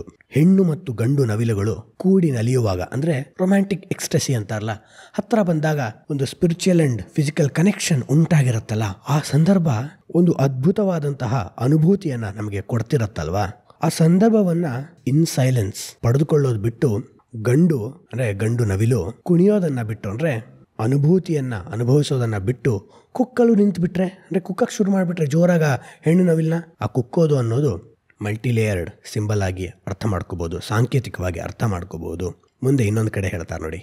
ಹೆಣ್ಣು ಗಂಡು ಹರಿಣಗಳು ಒಂದನ್ನೊಂದು ನೋಡುತ್ತಿದ್ದಾಗ ಹರಿಣಿ ಗಂಡಿನ ಮೈಯನ್ನು ನೆಕ್ಕಿ ತನ್ನ ಆದರ ತೋರಿಸಬಹುದು. ಗಂಡು ಪ್ರತಿಯಾಗಿ ಹಾಯುವುದಕ್ಕೆ ಬಂದರೆ ಹರಿಣ ಅಂದರೆ ಜಿಂಕೆ. ಇವೆಲ್ಲ ಭಾರತೀಯ ಆಧ್ಯಾತ್ಮಿಕ ಪರಂಪರೆಯಲ್ಲಿ ಸಂಕೇತಗಳಲ್ವಾ. ಜಿಂಕೆ ಪ್ರೀತಿಯಿಂದ ಎರಡು ಗಂಡು ಹೆಣ್ಣು ಜಿಂಕೆ ಹತ್ತತ್ರ ಓಡಾಡ್ತಿದ್ದಾಗ ಒಂದನ್ನೊಂದು ನೋಡ್ತಿದ್ದಾಗ, ಅದಕ್ಕೆ ಎಲ್ಲರಿಗೂ ಸಂಬಂಧಗಳಲ್ಲಿ ಸಮಸ್ಯೆ ಅಂದರೆ ಫಸ್ಟ್ ಪ್ರಶ್ನೆ ಕೇಳೋದು how often do you make eye contact ಅಂತ. ನಮಗಿವತ್ತು ನೆಟ್ಫ್ಲಿಕ್ಸು, ಟಿಕ್ಟಾಕು, ಇನ್ಸ್ಟಾಗ್ರಾಮ್ ರೀಲ್ಸ್ ಮಧ್ಯ ನಮ್ಮ ಸಂಗಾತಿ ಜೊತೆ ಐ ಕಾಂಟ್ಯಾಕ್ಟೇ ಮಾಡೋಕ್ಕಾಗ್ತಿಲ್ಲ. ಅದನ್ನೇ ಅವ್ರ ಕಾರಂತ ಹೇಳ್ತಿರೋದು. ಹರಿಣಗಳು ಒಂದೊಂದೊಂದು ನೋಡುತ್ತಿದ್ದಾಗ, ಅಂದರೆ ಆ ರೊಮ್ಯಾಂಟಿಕ್ ಸೈಲೆನ್ಸ್ ಎಸ್ಟಾಬ್ಲಿಷ್ ಆಗ್ತಿದ್ದಾಗ, ಹರಿಣಿ ಅಂದರೆ ಹೆಣ್ಣು ಜಿಂಕೆ ಗಂಡಿನ ಮೈಯನ್ನು ನೆಕ್ಕಿ ತನ್ನ ಆದರ ತೋರಿಸ್ತಿದ್ದಾಗ, ಫೋರ್ ಪ್ಲೇ ಅಂತಾರಲ್ಲ ಅದನ್ನು ತೋರಿಸ್ತಿದ್ದಾಗ, ಗಂಡು ಪ್ರತಿಯಾಗಿ ಹಾಯುವುದಕ್ಕೆ ಬಂದರೆ ಅಲ್ಲಿ ಅವಸರದಿಂದ ಗಂಡು ತನಗೇನು ಬೇಕೋ ಸಿಕ್ಕರೆ ಸಾಕು ಅನ್ನೋ ಅಮಾನುಷ ಮನಸ್ಥಿತಿಯನ್ನು ತೋರಿಸ್ಬಿಟ್ರೆ, ಈ ಎರಡೂ ಸಂಕೇತಗಳನ್ನು ಅದ್ಭುತವಾಗಿ ಕಾರಂತರು ಉಪಯೋಗಿಸ್ಕೊಂಡಿದ್ದಾರೆ. ಮುಂದೆ ಆಕೆ ಹೇಳೋದು, ನಮ್ಮ ಮನೆಗೆ ಅವರು ಅಷ್ಟು ಬಾರಿ ಬಂದಾಗಲೂ ಅವರ ಆಚರಣೆಯಲ್ಲಿ ಕಂಡದ್ದು ಅಂಥದೇ ರೀತಿಯನ್ನು. ನನ್ನನ್ನು ಒಂದು ಕನ್ಸ್ಯೂಮ್ ಮಾಡಬೇಕಾದ, ತಿಂದು ಮುಗಿಸಬೇಕಾದ, ಸೇವಿಸಬೇಕಾದ ವಸ್ತುವಿನ ಹಾಗೆ ಕಂಡದ್ದು. ಒಂದು ಪಶು ಜಿಂಕೆಯನ್ನೋ ಮೊಲವನ್ನೋ ಬೇಟೆಯಾಡಿ ತಿನ್ನೋ ರೀತಿ ನನ್ನನ್ನು ಅವರು ನಡೆಸ್ಕೊಂಡಿದ್ದು. ಬೇರೆ ಎಲ್ಲ ಕೊಟ್ಟರು, ನಾ ಕೇಳಿದ ಬಳೆ, ಕೇಳ್ದಿದ್ದ ಬಳೆ, ಸರ ಎಲ್ಲ ತಂದು ಕೊಡ್ತಿದ್ರು. ಮುಂದೆ ಎಷ್ಟು ಅದ್ಭುತವಾಗಿ ಹೇಳ್ತಾರೆ ನೋಡು. ನನ್ನ ದೇಹವನ್ನು ಹರಿದು ತಿನ್ನುವ ಹಾಗೆ ಹುಲಿಯಾಗುತ್ತಿದ್ದರೆ ಹೊರತು ಮನಸ್ಸಿನ ಆಳದಲ್ಲಿ ಒಂದು ನಯ, ನವಿರು, ಸೂಕ್ಷ್ಮವಾಗಲಿ ವಿಲಾಸವಾಗಲಿ ಏನೇನೂ ಕಾಣಿಸಲಿಲ್ಲ. ಡಿಲಿಜೆನ್ಸ್ ಆಫ್ ರೊಮ್ಯಾನ್ಸ್, ಅದಕ್ಕೆ ಹೇಳಿದ್ದು ನಮಗೆ ಇಂದಿನ ಕಾಲಕ್ಕಿದು ತೀರಾ ಸಮಂಜಸ. ನಾವು ಮಡಿತನವನ್ನು ಬಿಟ್ಟು ಮೈಮನಗಳ ಸುಳಿಯಲ್ಲಿ ಓದಿದ್ರೆ ನಮಗೊಂದೊಂದು ರೀತಿಯ ಅನುಭೂತಿಯನ್ನು, ದರ್ಶನವನ್ನು ದಕ್ಕಿಸಿಕೊಡತ್ತೆ ಅಂತ. ಒಂದು ಡಿಲಿಜೆನ್ಸ್ ಬೇಕು, ಒಂದು ಡೆಲಿಕೇಟ್ ಅಪ್ರೋಚ್ ಬೇಕು ರಿಲೇಷನ್ಶಿಪ್ಗೆ. ನವಿರು, ಸೂಕ್ಷ್ಮ, ಲಾಲಿತ್ಯ, ಶೃಂಗಾರ ಅವೆಲ್ಲವೂ ಬೇಕು. ಅದನ್ನು ಬಿಟ್ಟು ಮುಗಿಸಿಕೊಳ್ಳಬೇಕಾದ ಯಾವುದೋ ಒಂದು ಒತ್ತಡದ ರೀತಿ ಕಂಡ್ರೆ ಇಂದಿನ ತಾಂತ್ರಿಕ ಜಗತ್ತಿನಲ್ಲಿ ಅದು ಮತ್ತು ಹೆಚ್ಚಾಗ್ತಿದೆ. ಮಹಾನಿರ್ದೇಶಕ ಸ್ಟ್ಯಾನ್ಲಿ ಕ್ಯೂಬ್ರಿಕ್ ತನ್ನ ಪ್ರಖ್ಯಾತ ಚಿತ್ರ ಎ ಕ್ಲಾಕ್ವರ್ಕ್ ಆರೆಂಜ್ನಲ್ಲಿ ಅದನ್ನ ದಶಕಗಳ ಹಿಂದೆನೆ ತೋರಿಸಿದ್ರು. ಆ ಸಿನಿಮಾದಲ್ಲಿ ಕಾಮದ ಪ್ರಕ್ರಿಯೆಯನ್ನ ಫಾಸ್ಟ್ ಫಾರ್ವರ್ಡ್ ಮಾಡಿ ತೋರಿಸ್ತಾರೆ 4X ಅಲ್ಲಿ. ಯಾಕೆ ಅಂದ್ರೆ ಆ ರೀತಿ ಇವತ್ತು ಕಾಮ ನಡೀತಿದೆ ಅಂತ. ಅದನ್ನೇ ಇಲ್ಲಿ ಕಾರಂತ ಹೇಳ್ತಿರೋದು. ಅವರಿಗೆ ನಾನು ಹೂವು, ಗಂಧ, ಹಣ್ಣು ಸೇರಿದ ಹರಿವಾಣವಾಗಿ ನೈವೇದ್ಯವಾಗುವ ಬದಲು ಕಡಿಯುವ ಕುರಿಯಾಗಬೇಕಾಗುತ್ತಿತ್ತು. ಅಂದರೆ ಒಂದು ರೀತಿ ಅರ್ಪಣೆ ಇರುತ್ತಲ್ವಾ, ಅಲ್ಲೇನೋ ಒಂದು ಹಣ್ಣು ಇಟ್ಟಿರ್ತಾರೆ, ಏನೇನೋ ಇರುತ್ತಲ್ಲ ಈ ಪೂಜೆ ಗೀಜೆ ಮಾಡುವಾಗ, ಆ ರೀತಿ ಅರ್ಪಿಸ್ಕೊಳ್ಳೋ ಬದಲು ಇವ್ರಿಗೆ ನಾನೊಂದು ರೀತಿ ಸ್ಲಾಟರ್ ಹೌಸ್ನಲ್ಲಿ ಕತ್ತರಿಸೋ ಕುರಿಯಾಗಬೇಕಾಗ್ತಿತ್ತು. ಅಲ್ಲಿ ಅದು ಸರಿ, ಇದು ತಪ್ಪು, ಇದು ತಪ್ಪು, ಅದು ಸರಿ ಅಂತಲ್ಲ. ಆದರೆ ನನ್ನನ್ನು ಒಂದು ನೈವೇದ್ಯ ಪಾತ್ರೆ ರೀತಿ ನೋಡದೆ, ಹರಿವಾಣ ಅಂದರೆ ಅಷ್ಟೇ ಪಾತ್ರೆ, ಅದರಲ್ಲೆಲ್ಲ ಇಟ್ಟಿರ್ತಾರಲ್ಲ ಬಾಳೆಹಣ್ಣು, ತೆಂಗಿನಕಾಯಲ್ಲ, ಆ ರೀತಿ ಕಾಣೋದ್ರ ಬದಲು ಅಲ್ಲೊಂದು ನವಿರಾಗ ಡೆಲಿಜೆನ್ಸ್ ಇರುತ್ತಲ್ಲ, ಅದ್ರ ಬದಲು ಕತ್ತರಿಸಿ ಒಗೆಯೋ ಅನ್ನೋ ರೀತಿ ನನ್ನನ್ನು ನೋಡಿದಾಗ, ನಮ್ಮನ್ನೇ ನೋಡಿದ್ರೆ ಹಾಗೆ ಅನ್ಸುತ್ತಲ್ವ. ಈಗ ಬೇಕಂದರೆ ನಾನೇ ಕುರಿ ಕತ್ತರಿಸ್ತಿರ್ಬೋದು, ಆದರೆ ನನ್ನನ್ನು ಯಾರಾದರೂ ಕುರಿ ಥರ ನೋಡಿದ್ರೆ ನಂಗೆ ಬೇಸರ ಆಗುತ್ತಲ್ವ. ಅದೇ ಅಲ್ವಾ ನಮ್ಮ ಸ್ವಾರ್ಥ, ವಿಚಿತ್ರ ಸ್ವಾರ್ಥಗಳು. ಅದು ಅವಳಿಗೆ ಕಾಡ್ತಿದೆ. ಕುರಿಯಾಗಬೇಕಾಗುತ್ತಿತ್ತು.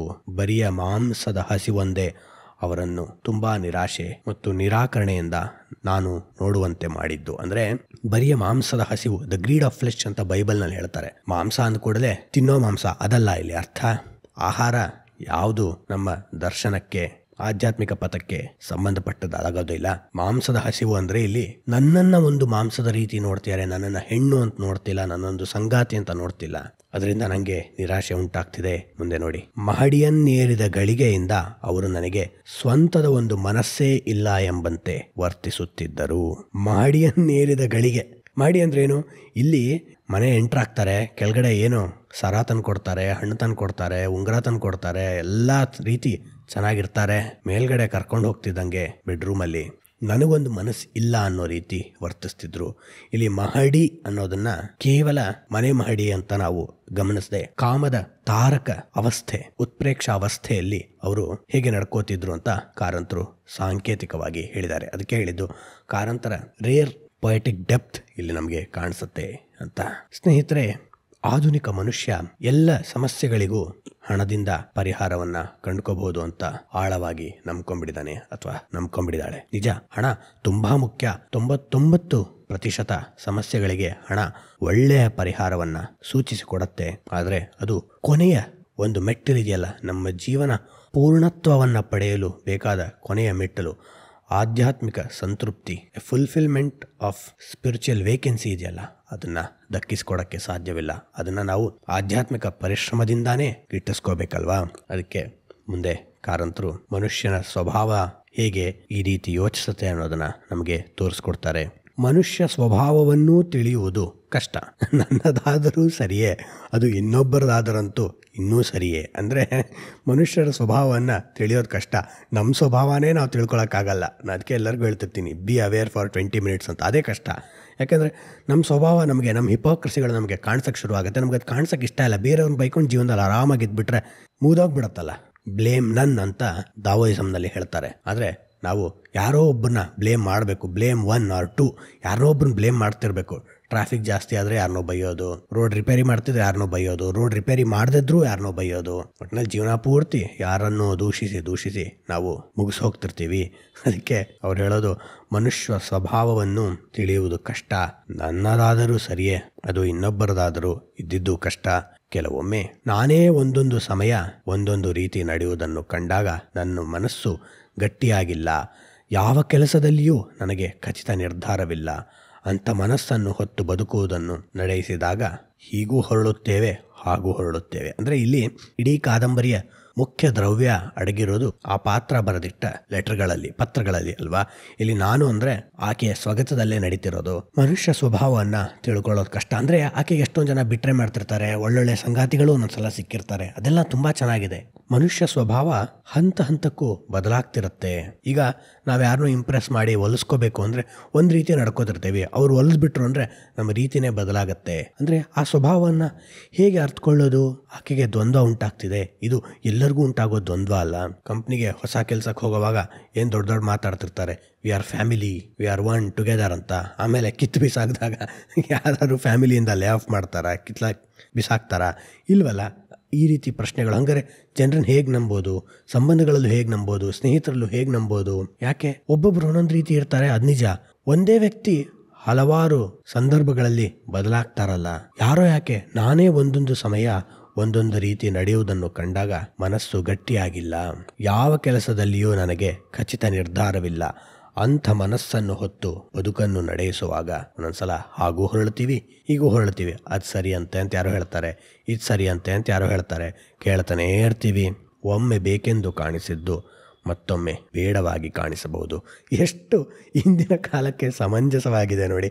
iPhone 14 Pro ಹೋದ ವರ್ಷ ತಗೊಳ್ಳೋವಾಗ ನಮ್ಮ ಜೀವನದ ಎಲ್ಲ ಸಮಸ್ಯೆಗಳಿಗೆ ಅದು ಪರಿಹಾರವನ್ನು ಸೂಚಿಸುತ್ತೆ ಅನ್ನಿಸ್ತಿರುತ್ತೆ ಏನು. ಆದರೆ iPhone 15 Pro ಬರ್ತಿದ್ದ ಹಾಗೇನೆ 14 Pro, ಯಪ್ಪ ಏನಪ್ಪ ಇದು, ಇದರಲ್ಲಿ ಡೈನಾಮಿಕ್ ಐಲ್ಯಾಂಡ್ ಇಲ್ಲ, ಏನೇನೋ ಫೀಚರ್ಸ್ ಇಲ್ಲ, 4x ಝೂಮ್ ಇಲ್ಲ, ಈ ರೀತಿ ಸಮಸ್ಯೆಗಳೇ ದೊಡ್ಡದಾಗಿ ಕಾಣಿಸಕ್ಕೆ ಶುರುವಾಗುತ್ತೆ. ಈ ವಸ್ತು ಬದಲು ವ್ಯಕ್ತಿ ಹಂಗಾಗ್ಬಿಟ್ರೆ ಎಷ್ಟು ವಿಚಿತ್ರ ಅಲ್ವಾ ಸ್ನೇಹಿತರೆ. 1 ವರ್ಷದ ಹಿಂದೆ ಬೇಕೇ ಬೇಕು ನನ್ನ ಜೀವನದಲ್ಲಿ ಅನಿಸಿದ ವ್ಯಕ್ತಿ ನಂತರ ಇರ್ದಿದ್ರೆ ಸಾಕಪ್ಪ ಅಂತ ಅನಿಸ್ಬಿಟ್ರೆ, ಕೆಲವೊಂದು ಬಾರಿ ವಸ್ತುಗಳು ನಮಗೆ ತುಂಬಾ ಮುಖ್ಯವಾಗಿ ಬಿಡುತ್ತವೆ. ಅವನ್ನು ಕೊಳ್ಳುವುದಕ್ಕೆ, ಪಡೆಯುವುದಕ್ಕೆ ಬೇರೆ ಅನುಕೂಲತೆಗಳು ಅವಶ್ಯವಾದೀತು. ಅಂದರೆ ಜೀವನದಲ್ಲಿ ಒಂದಿಷ್ಟು ವಸ್ತುಗಳನ್ನು ಕೊಳ್ಳೋದಕ್ಕೆ ಒಳ್ಳೆ ಕೆಲಸ, ಒಳ್ಳೆ ಸಂಪತ್ತು ಬೇಕು. ಅದನ್ನೇ ಅವಳು ಹೇಳ್ತಿರೋದು. ಅವಶ್ಯನೇ, ದುಡ್ಡು ಬೇಕು. ದುಡ್ಡು ಇಲ್ಲದೆ ಹೋದರೆ ಬೇಕಾದ್ದು ಯಾವುದನ್ನೂ ಕೊಳ್ಳಬರುವಂತಿಲ್ಲ. ಹೌದು, ಅದನ್ನ ಅವಳು ಹೇಳ್ತಾ ಇದ್ದಾಳೆ. ದುಡ್ಡು ಇದೆ ಎಂದಾಗಲೂ ಯಾವುದು ಬೇಕು ಎನ್ನುವ ವಿಷಯದಲ್ಲಿಯೇ ಮನಸ್ಸು 4 ರೀತಿ ಹರಿದು ಹೋಗಿದ್ದರೆ ನನ್ನ ನಡತೆ ಹೇಗಿದ್ದೀತು? ವೋಲ್ಕ್ಸ್ವ್ಯಾಗನ್ ತಗೋಬೇಕೋ, ಸ್ಕೋಡಾ ತಗೋಬೇಕೋ, ಕಿಯಾ ತಗೋಬೇಕೋ, ಹ್ಯುಂಡೈ ತಗೋಬೇಕೋ? ಒಬ್ಬೊಬ್ಬ ರಿವ್ಯೂಯರು ಒಂದೊಂದು ಚೆನ್ನಾಗಿದೆ ಅಂತಾರೆ. ನಮ್ಮ ಮನೆ ನಿಲ್ಸಕ್ಕೆ ಅದು ಚೆನ್ನಾಗಿದೆ, ನಮ್ಮ ಮನೆಯ ಬಣ್ಣಕ್ಕೆ ಇದು ಚೆನ್ನಾಗಿದೆ, ನನ್ನ ಪಾರ್ಟಿಗೆ ಹೋಗೋಕ್ಕೆ ಇದು ಚೆನ್ನಾಗಿದೆ, ನನ್ನ ತಮ್ಮನ ಕಾರ್ಗಿಂತ ಅದು ಚೆನ್ನಾಗಿದೆ. ಕೊನೆಗೆ 4 ತಗೊಂಡ್ರೆ ಚೆನ್ನಾಗಿತ್ತು, ಆದರೆ ತಗೊಂಡ್ರೆ ನಿಲ್ಸಕ್ಕೆ ಜಾಗ ಇಲ್ಲ. ಏನೋ ದುಡ್ಡಿದೆ, ತಗೊಂಡ್ರೆ ನಿಲ್ಸಕ್ಕೆ ಜಾಗ ಇಲ್ಲ. ಮತ್ತೆ ಏನು ಮಾಡೋದು? ಒಂದು ತಗೋಬೇಕು. ನನ್ನ ಹೆಂಡತಿಗೆ ಈ ಕಲರ್ ಇಷ್ಟ, ನನ್ನ ಗಂಡನಿಗೆ ಈ ಕಲರ್ ಇಷ್ಟ, ನನಗೆ ಈ ಕಲರ್ ಇಷ್ಟ ಇಲ್ಲ. 100 ಸಮಸ್ಯೆಗಳು ಹಣ ಇದ್ದಾಗೂ ಎದುರಾಗತ್ವೆ ಅಲ್ವಾ. ಅದಕ್ಕೆ ನಾ ಹೇಳ್ತಿರ್ತೀನಿ, ಹಣವಿಲ್ಲದ ಸಮಸ್ಯೆಗೆ ಒಂದೇ ಪರಿಹಾರ, ಹಣ.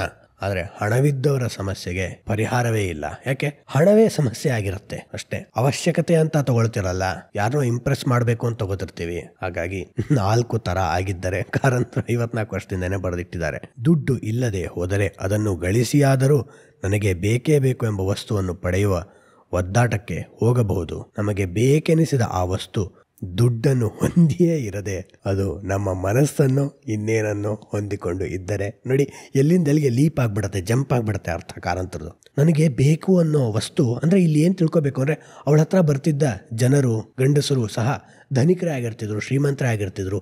ಈಕೆಗೂ ಒಳ್ಳೆಯ ಆರ್ಥಿಕ ಸಭದ್ರತೆಯೇ ಇರ್ತಿತ್ತು. ಅದರಿಂದ ಹಣ ಕೊಳ್ಳಲಾರದ ಯಾವುದೋ ಒಂದು ನನಗೆ ಬೇಕನ್ನಿಸ್ಬಿಟ್ರೆ, ಹೌದು ಹಣ ಕೊಳ್ಳಬಹುದಾದ ಎಲ್ಲವನ್ನು ಕೊಂಡ್ಕೋಬಹುದು, ಅದೇನು ತಪ್ಪಲ್ಲ.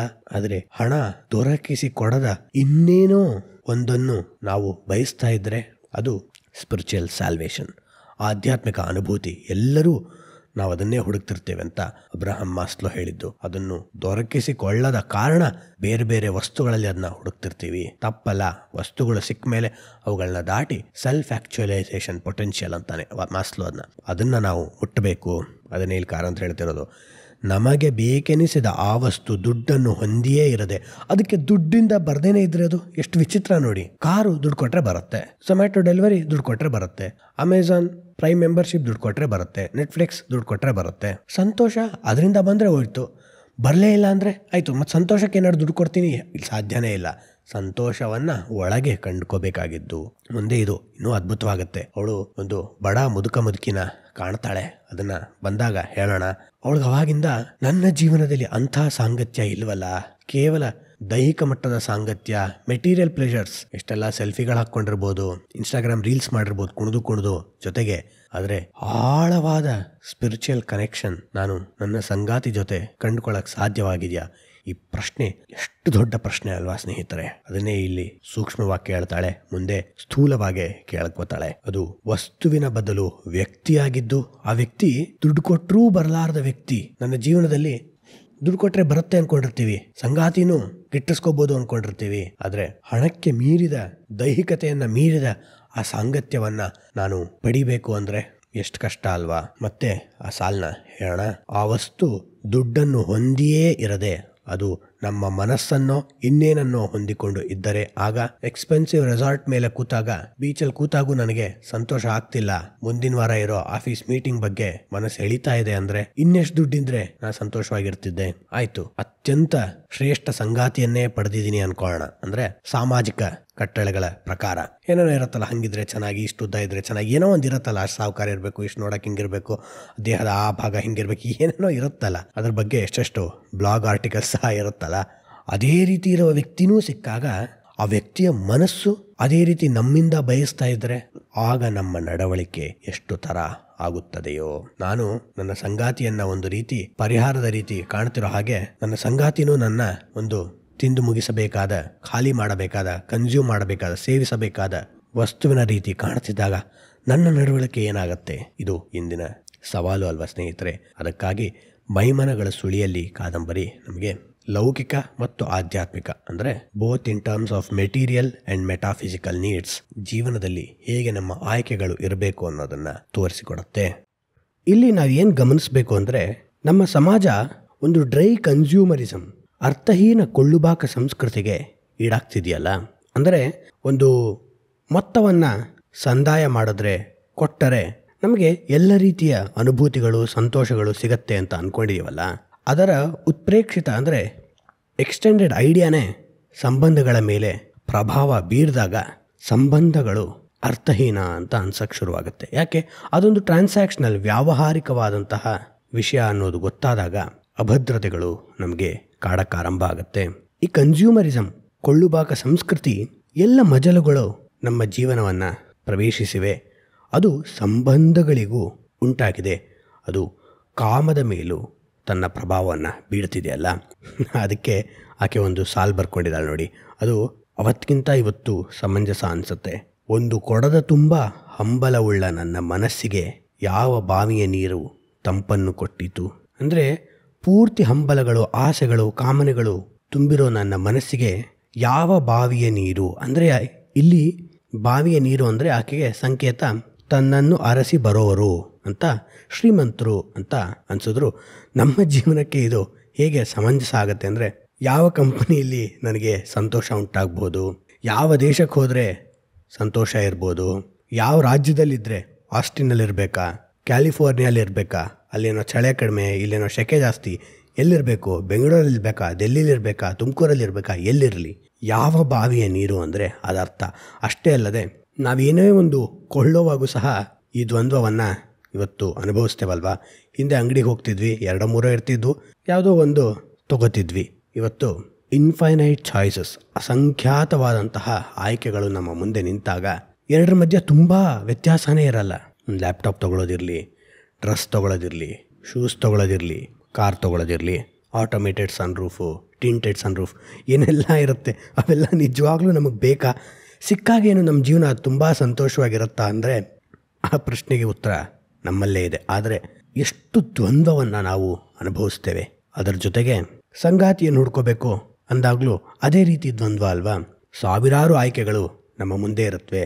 ಯಾವ ಬಾವಿಯ ನೀರು ನಮ್ಮನಿಗೆ ತಂಪು ಕೊಡುತ್ತೆ, ಎಲ್ಲಿ ಸೈಡ್ ತೊಗೋಬೇಕು, ಯಾವ ಅಪಾರ್ಟ್ಮೆಂಟಲ್ಲಿ ಮನೆ ತೊಗೋಬೇಕು, ಸ್ವಿಮ್ಮಿಂಗ್ ಪೂಲ್ ಇದೆಯಾ, ಕ್ಲಬ್ ಹೌಸ್ ಇದೆಯಾ, ಸ್ನೂಕರ್ ಆಡೋಕ್ಕೆ ಆಗತ್ತಾ, ದಿನ ಎಷ್ಟು ಜನ ಸ್ನೂಕರ್ ಆಡ್ತೀವೋ ಗೊತ್ತಿಲ್ಲ.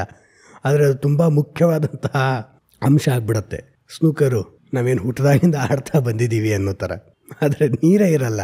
ಎಷ್ಟೋ ಅಪಾರ್ಟ್ಮೆಂಟ್ಗಳಲ್ಲಿ ದಿನಕ್ಕೆ ಇತ್ತೀಚೆಗೆ ಟೈಮ್ಸ್ ಆಫ್ ಇಂಡಿಯಲ್ಲಿ ಓದಿದ್ದು 3 ತಾಸು ಮಾತ್ರ ನೀರಿನ ಸರಬರಾಜಿದೆಯಂತೆ.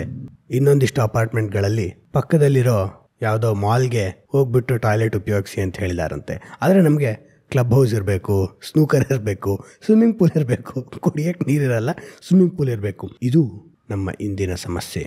ಎಲ್ಲ ಇದೆ, ಆದರೆ ಅತ್ಯಂತ ಮೂಲಭೂತವಾದಂತಹ ಅಂಶಗಳೇ ಇಲ್ಲದಂತಾಗಿ ಮನುಷ್ಯನಿಗೆ ಅಭದ್ರತೆ ಕಾಡ್ತಿದೆ. ಅದು ಆ ಪಾತ್ರಕ್ಕೂ ಅಲ್ಲಿ ಕಾಡ್ತಿದೆ ನೋಡಿ. ಇಲ್ಲಿ ಇನ್ನೊಂದು ಅಂಶ ನಾವೇನು ಗಮನಿಸಬೇಕು ಅಂದರೆ, ಕಾರಂತರು ಈಕೆಯ ಜೀವನದಲ್ಲಿ ಎಷ್ಟು ಆಳವಾಗಿ ಇಳಿದು ಪರಾಮರ್ಶೆ ನಡೆಸಿದ್ದಾರೆ ಅಂದರೆ, ಮಾನವೀಯ ಮೌಲ್ಯಗಳನ್ನು, ಸಂವೇದನೆಗಳನ್ನು. ಅವ್ರು ಹೇಳಕ್ಕೆ ಹೋಗ್ತಿರೋದು ಯಾವುದೋ ಒಂದು ವೃತ್ತಿ ಕೆಳಗೆ ಇನ್ನೊಂದು ವೃತ್ತಿ ಮೇಲೆ ಅಲ್ಲ. ಎಲ್ಲ ವೃತ್ತಿಗಳಲ್ಲೂ ಮನುಷ್ಯನ ಬದುಕಿನ ಮೂಲ ಸೆಲೆ ಸೇಮ್. ಬದುಕಬೇಕು, ಸರ್ವೈವಲ್ ಆ್ಯಂಡ್ ರಿಪಿಟೇಷನ್ ಅಷ್ಟೇ ಅಲ್ವಾ? ಫ್ರಾಯ್ಡ್ ಹೇಳಿದಾಗೆ ಬದುಕಬೇಕು, ತಿನ್ನಬೇಕು, ಮನೆ ಬೇಕದಕ್ಕೆ, ಸಂಗಾತಿಯನ್ನು ಆಯ್ಕೆ ಮಾಡ್ಕೋಬೇಕು, ರಿಪೀಟ್ ಮಾಡಬೇಕು, ರೀಪ್ರೊಡ್ಯೂಸ್ ಮಾಡಬೇಕು, ಸಂತಾನೋತ್ಪತ್ತಿ. ಇದು ಪ್ರಾಣಿಗಳಲ್ಲೂ ಇದೆ, ಮನುಷ್ಯನಲ್ಲೂ ಇದೆ. ಹಾಗಾಗಿ ಯಾವುದೇ ವೃತ್ತಿಯಲ್ಲಿ ನೀನಿದ್ರೂ ಅದು ಭಾರಿ ಶ್ರೇಷ್ಠ ಅಲ್ಲ, ಇನ್ನೊಂದು ವೃತ್ತಿ ಕೆಳಮಟ್ಟದಲ್ಲ. ಎಲ್ಲ ವೃತ್ತಿಗೂ ಅವುಗಳದೇ ಆದ ಶ್ರೇಷ್ಠತೆ ಇದೆ.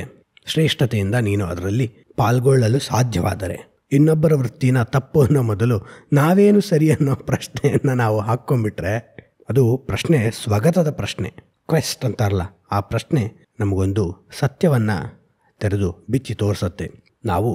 ನಾವೇ ಸರಿ ಅನ್ನುವ ಮೌಢ್ಯದಲ್ಲಿ ಬಿದ್ದು ನರಳಾಡ್ತಿರೋದು ನಮ್ಮ ಅನುಭವಕ್ಕೆ ಬರುತ್ತೆ. ಯಾಕೆ? ಎಲ್ಲರೂ ಏನೋ ಒಂದನ್ನು ತಮ್ಮಲ್ಲಿ ಯಾವುದು ಬೆಲೆಯುಳ್ಳದ್ದು, ಬೆಲೆ ಬಾಳುವುದು ಇದೆಯೋ ಅದನ್ನು ಒಂದು ಮೊತ್ತಕ್ಕೆ ಮಾರಿಕೊಳ್ಳೋದು ಜೀವನ ಅಲ್ವಾ? ಅಂದರೆ ನಮ್ಮ ಸ್ಕಿಲ್ ಸೆಟ್ ಇರುತ್ತಲ್ಲ, ಎಕ್ಸ್ಪರ್ಟೈಸ್. ಈಗ ಬಾಡಿ ಬಿಲ್ಡರ್ಸು ಮಾಡಲಿಂಗ್ ಮಾಡ್ತಾರೆ, ಅಥ್ಲೀಟ್ಗಳು, ಆಟಗಾರರು ದೈಹಿಕ ಕ್ಷಮತೆಯನ್ನು ಮಾರ್ಕೋತಾರೆ. ಅದರಿಂದ ಉಸೈನ್ ಬೋಲ್ಟ್ಗಾಗ್ಬೋದು, ಕೋಬಿ ಬ್ರ್ಯಾಂಡ್ಗಾಗ್ಬೋದು, ಅಥವಾ ಯಾವುದೇ ಆಟಗಾರರಿಗಾಗ್ಬೋದು, ಅವರ ದೈಹಿಕ ಕ್ಷಮತೆಗೆ ಸಮಾಜ ಒಂದು ಮೊತ್ತವನ್ನು ಸಂದಾಯ ಮಾಡುತ್ತೆ ಅಲ್ವಾ? ಇನ್ನು ಎಷ್ಟೋ ಬುದ್ಧಿವಂತರು ತಮ್ಮ ಬುದ್ಧಿಯನ್ನು ಮಾರಿಕೊಂಡು ಜೀವನ ನಡೆಸ್ತಿರ್ತಾರೆ. ಅಂದರೆ ಅಲ್ಲಿ ಯಾವುದೇ ಒಂದು ಕೆಟ್ಟು ಡೆರೋಗೇಟ್ರಿ ಟರ್ಮ್ ಇಲ್ಲ, ಮಾರಿಕೊಳ್ಳೋದು ಅಂತ. ಎಲ್ಲರೂ ನಾವೇನೋ ಒಂದನ್ನು ನಮಗೆ ಯಾವುದು ಚೆನ್ನಾಗಿದೆ ಅನಿಸುತ್ತೋ ಅದನ್ನು ಜಗತ್ತಿನ ಜೊತೆ, ಸಮಾಜದ ಜೊತೆ ಎಕ್ಸ್ಚೇಂಜ್ ಫಾರ್ ಮನಿ ಮಾಡ್ಕೋತೇವಲ್ವ? ಇದೇ ವ್ಯವಹಾರ.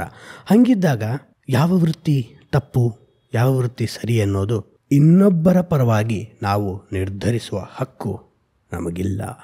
ಅದು ಕಾರಂತರ ಧೋರಣೆ.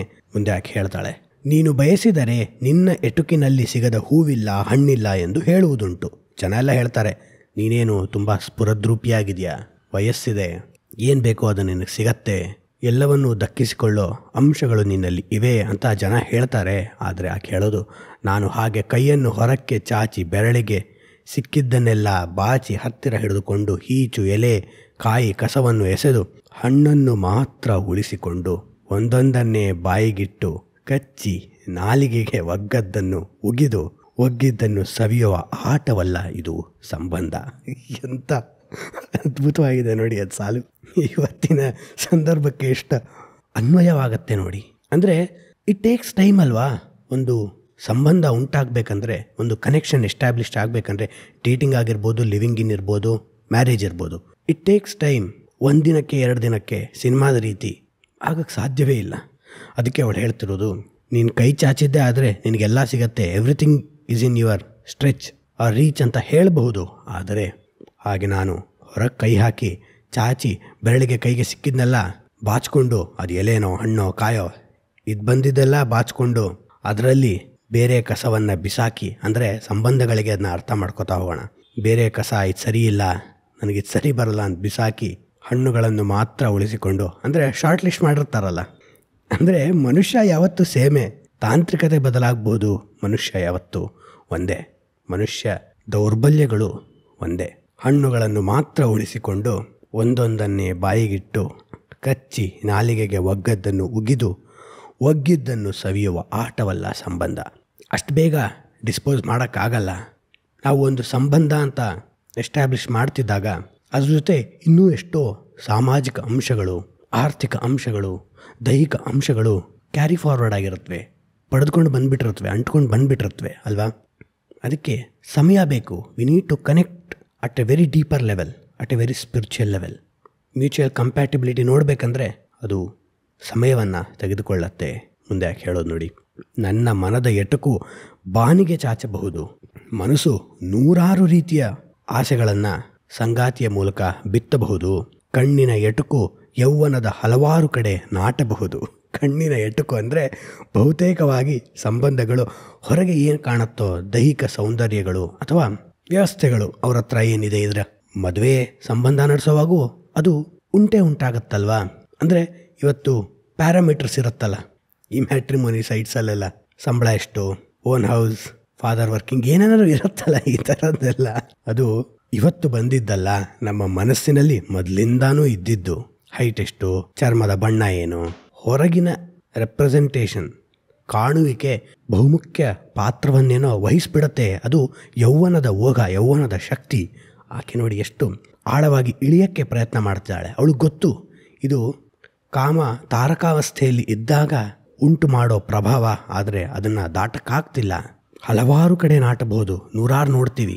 ಒಬ್ಬರಿದ್ದಾಗ ಅವ್ರಿಗಿಂತ ಇನ್ನೊಬ್ಬರು ಚೆನ್ನಾಗಿ ಅನ್ನಿಸ್ಬಹುದು. ಇರುವುದೆಲ್ಲವ ಬಿಟ್ಟು ಇಲ್ಲದಿರುವುದರೆಡೆಗೆ ತುಡಿಯುವುದೇ ಜೀವನ ಅಂತ ಅಡಿಗರು ಹೇಳಿದ ಹಾಗೆ ಎಲ್ಲ ಕಡೆ ಕಣ್ಣಿನ ದೃಷ್ಟಿ, ಯೌವನದ ದೃಷ್ಟಿ ನಾಟಬಹುದು, ಇಲ್ಲ ಇನ್ನೊಂದಾಗಬಹುದು. ಅವುಗಳ ಎಟುಕಿಗೆ ನಾನು ಸಿಲುಕಿ ಇನ್ನೊಬ್ಬರಲ್ಲಿ ಅಂಥ ಬಯಕೆ ಹುಟ್ಟಲೂಬಹುದು.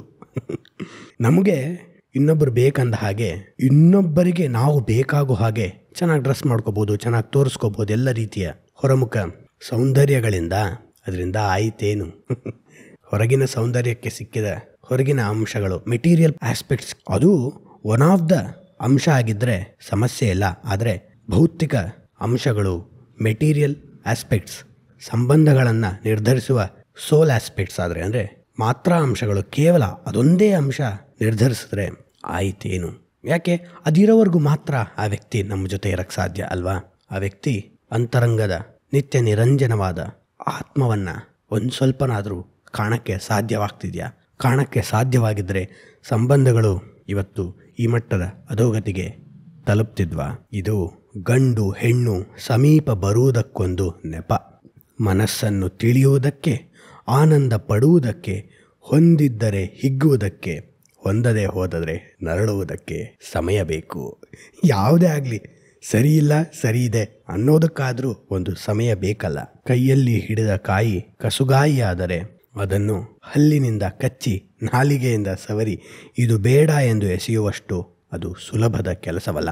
ಕಾಯಾಗ್ಬಿಟ್ರೆ ಕಚ್ಚಕ್ಕಾಗಲ್ಲ ಅಂದರೆ not working, compatibility is not there ಅಂದರೆ ತತ್ಕ್ಷಣ ಬಿಡೋಕ್ಕೆ ಆಗತ್ತಾ? ಬಿಟ್ಟರೆ ನೆನಪುಗಳು, ಬೇರೆ ಅಂಶಗಳು ಎಷ್ಟೊಂದು ಮುಂದುವರೆದು ಬಿಟ್ಟಿರುತ್ತಲ್ಲ. ಹಾಗಾದರೆ ಏನು ಮಾಡಬೇಕು ಅಂದರೆ ಒಂದು ಸಂಬಂಧಗಳಿಗೆ ಸ್ವಲ್ಪ ಮಟ್ಟಿಗೆ ಫರ್ಟೈಲ್ ಟೈಮ್ ಅಂತಾರಲ್ಲ, ಅಂದರೆ ಒಳ್ಳೆಯ ಸಮಯವನ್ನು ಕೊಟ್ಟು ಪ್ರಯತ್ನಿಸಬೇಕು. ಅದನ್ನು ಬಿಟ್ಟು ಯೂಸ್ ಆ್ಯಂಡ್ ಥ್ರೋ ಥರ ನೋಡ್ತಾ ಹೋದರೆ ನನಗೂ ಸರಿಯಲ್ಲ, ಸಂಗಾತಿಗೂ ಸರಿಯಲ್ಲ. ಹಾಗಾದರೆ ಹಿಂದ್ಯಾವತ್ತೋ ಎಷ್ಟೋ ವರ್ಷಗಳ ಹಿಂದೆ ನಡೀತಿದ್ವಂತಲ್ಲ, ಒಬ್ರನ್ನೊಬ್ರು ನೋಡೋದೇ ಬೇಡ, ಯಾರೋ ನೋಡ್ಬಿಡ್ತಾರೆ, ಯಾವುದೋ ಆ ಗುಣ, ಈ ಕುಲ, ಆ ಜಾತಕ, ಈ ರಾಶಿ ನಕ್ಷತ್ರ, ಇದ್ರ ಮೂಲಕನೇ ಸಂಗಾತಿಯನ್ನು ಆಯ್ಕೆ ಮಾಡ್ಕೊಂಡ್ಬಿಟ್ರೆ ಯಾಕೆ? ನಮ್ಮ ಡಿಸಿಷನ್ ತೊಗೋಬೇಕಂದ್ರೆ ಸ್ಟ್ರೆಸ್ ಆಗುತ್ತೆ, ಭಯ ಆಗುತ್ತೆ. ಅದ್ರ ಬದಲು ಯಾರೋ ನಮ್ಮ ಡಿಸಿಷನ್ನ ತೊಗೊಳಂಗೆ ಬಿಟ್ಬಿಟ್ರೆ ಅಷ್ಟೇ ಅಲ್ವಾ?